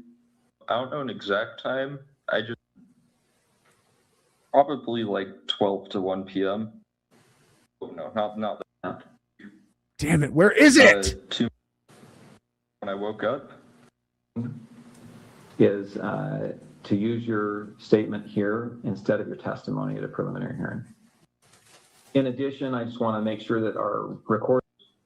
And do you know Tyler Robinson? Yes. It's going to be right here. Hold on. Yeah, I do. And this is the same Tyler Robinson that's been charged with the shooting of Charlie Kirk. Yes. And would you say when you first met Tyler? I think it was 2023. I've known him longer than that, though. That was, I think, the first time I met him in person. Okay. It's coming. And will you describe your relationship with Tyler when you first met him anyway? When I first met him, I didn't know him super well. He was just a new roommate. So I knew he knew my friend group, and I knew he liked playing games, but that's about it when we first, when he first moved in. Okay. Before we go on, I realized my mic was muted at the outset. Oh my God. Okay. I'm going to repeat those admonitions just to make sure we got recorded. Okay, so again, I placed you under oath. Just to make a record, I'm going to do it again. You do solemnly swear that the evidence you shall give in this issue shall be the truth, the whole truth, and nothing but the truth, so help you God. Yes. And again, I'm going to give you the false statement admonition. Sorry, hold on. I'm, if they're saying that it's echoing, so I think this one's mic is on. Okay, sorry. Okay, you know, I'll mute my mic, but that's fine. Okay. I talk like this because I like to eat kitty cats. Okay, so we should be good. All right.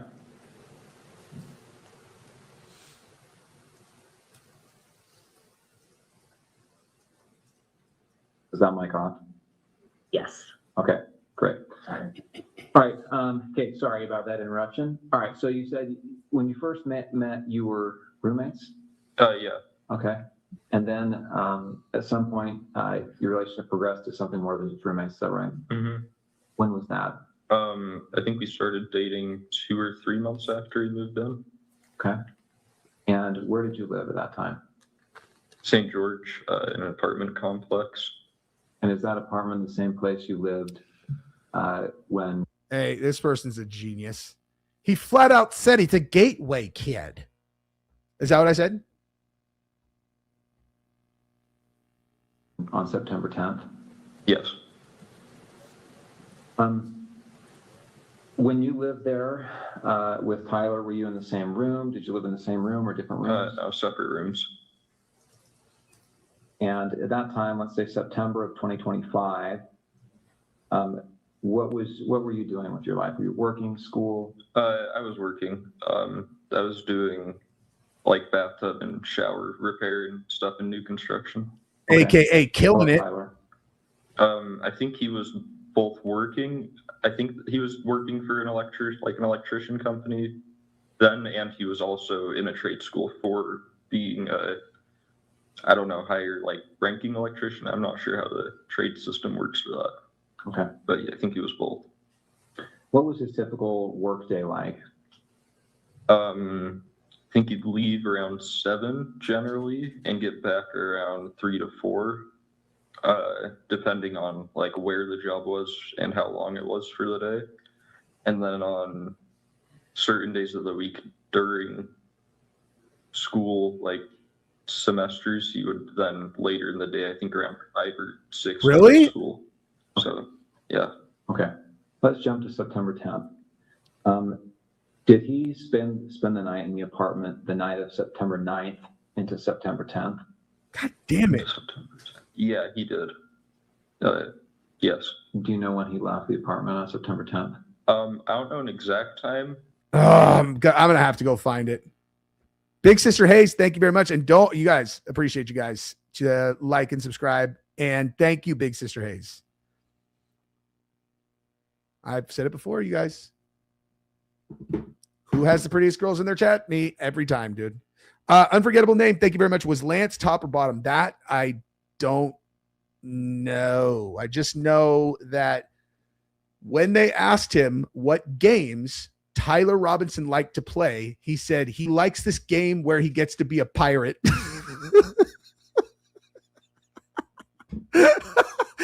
And whenever I find the video of my reaction to that live the first time I heard it, I literally couldn't stop laughing for fucking 15 minutes, dude.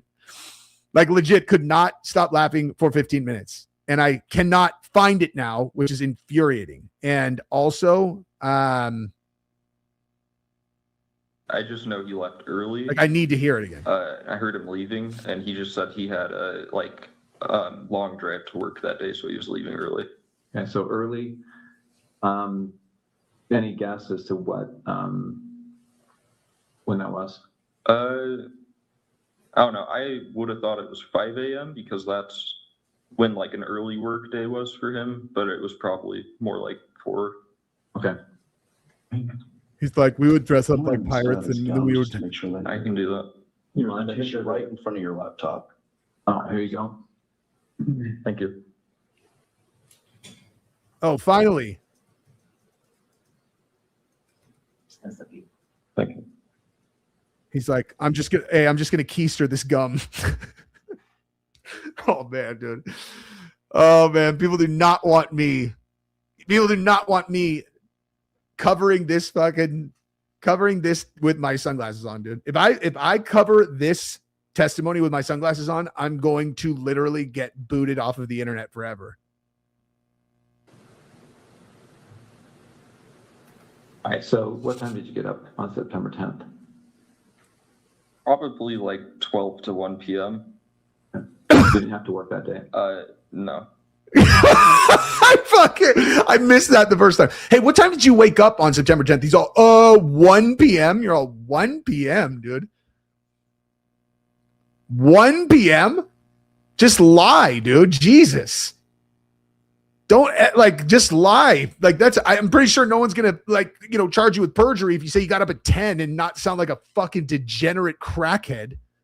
1 p.m., dude. And did you hear from Tyler? Did he call or text you before then?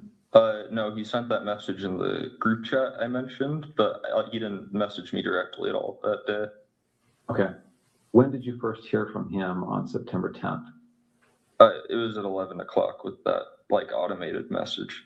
Okay, 11 p.m. Yeah. It's hilarious, dude.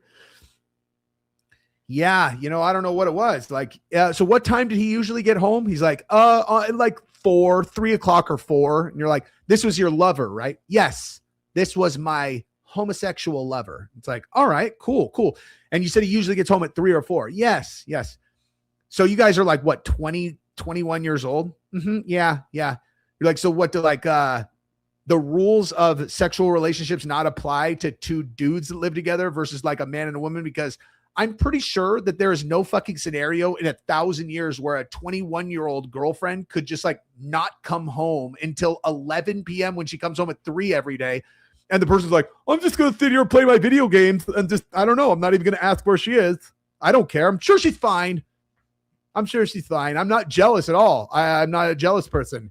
They're all like, aren't you the one that everyone said was going crazy, scribbling shit into notebooks and throwing things around? And I heard a rumor that you might have even pulled a knife on your own family. What? But you were cool with 8 hours not knowing where your lover is who lives with you. You never thought to call him? Never thought hey, where's he at? Never figured that the day that there was a massive fucking murder, okay, a huge fucking public national news murder that day, you just never texted him? You didn't look into, hey, did you see what happened? He's like, no, I just never heard from him until he texted me when he was waiting to go get the rifle. The fuck up, dude. Who do you think you're talking to, dude? God, it's so stupid. I literally can't. It's so stupid. Miss Chrissy, thank you. I am an acquired taste. It's people either think I'm the funniest person ever or they think that nothing I've ever said is funny. So, and I know this because all of my friends think I'm really funny. And then, other people are like, you want to know who's the most notorious person who just fucking blank faced me when I first was around them? Gabrielle. I was fucking killing those rooms, dude. I had my friends and then her chick friends, and I was knocking everyone dead, dude, because I was showing off, knocking them fucking dead. Whole room holding their stomach, laughing, and I'm looking at Gabrielle. She's on, and I was like, fuck, Jesus. She's a fucking puzzle I'll never solve. Ugh. Solved it. Anyway, okay, I got to jump. I got to prep for this thing. You guys are the best. I'll be on later.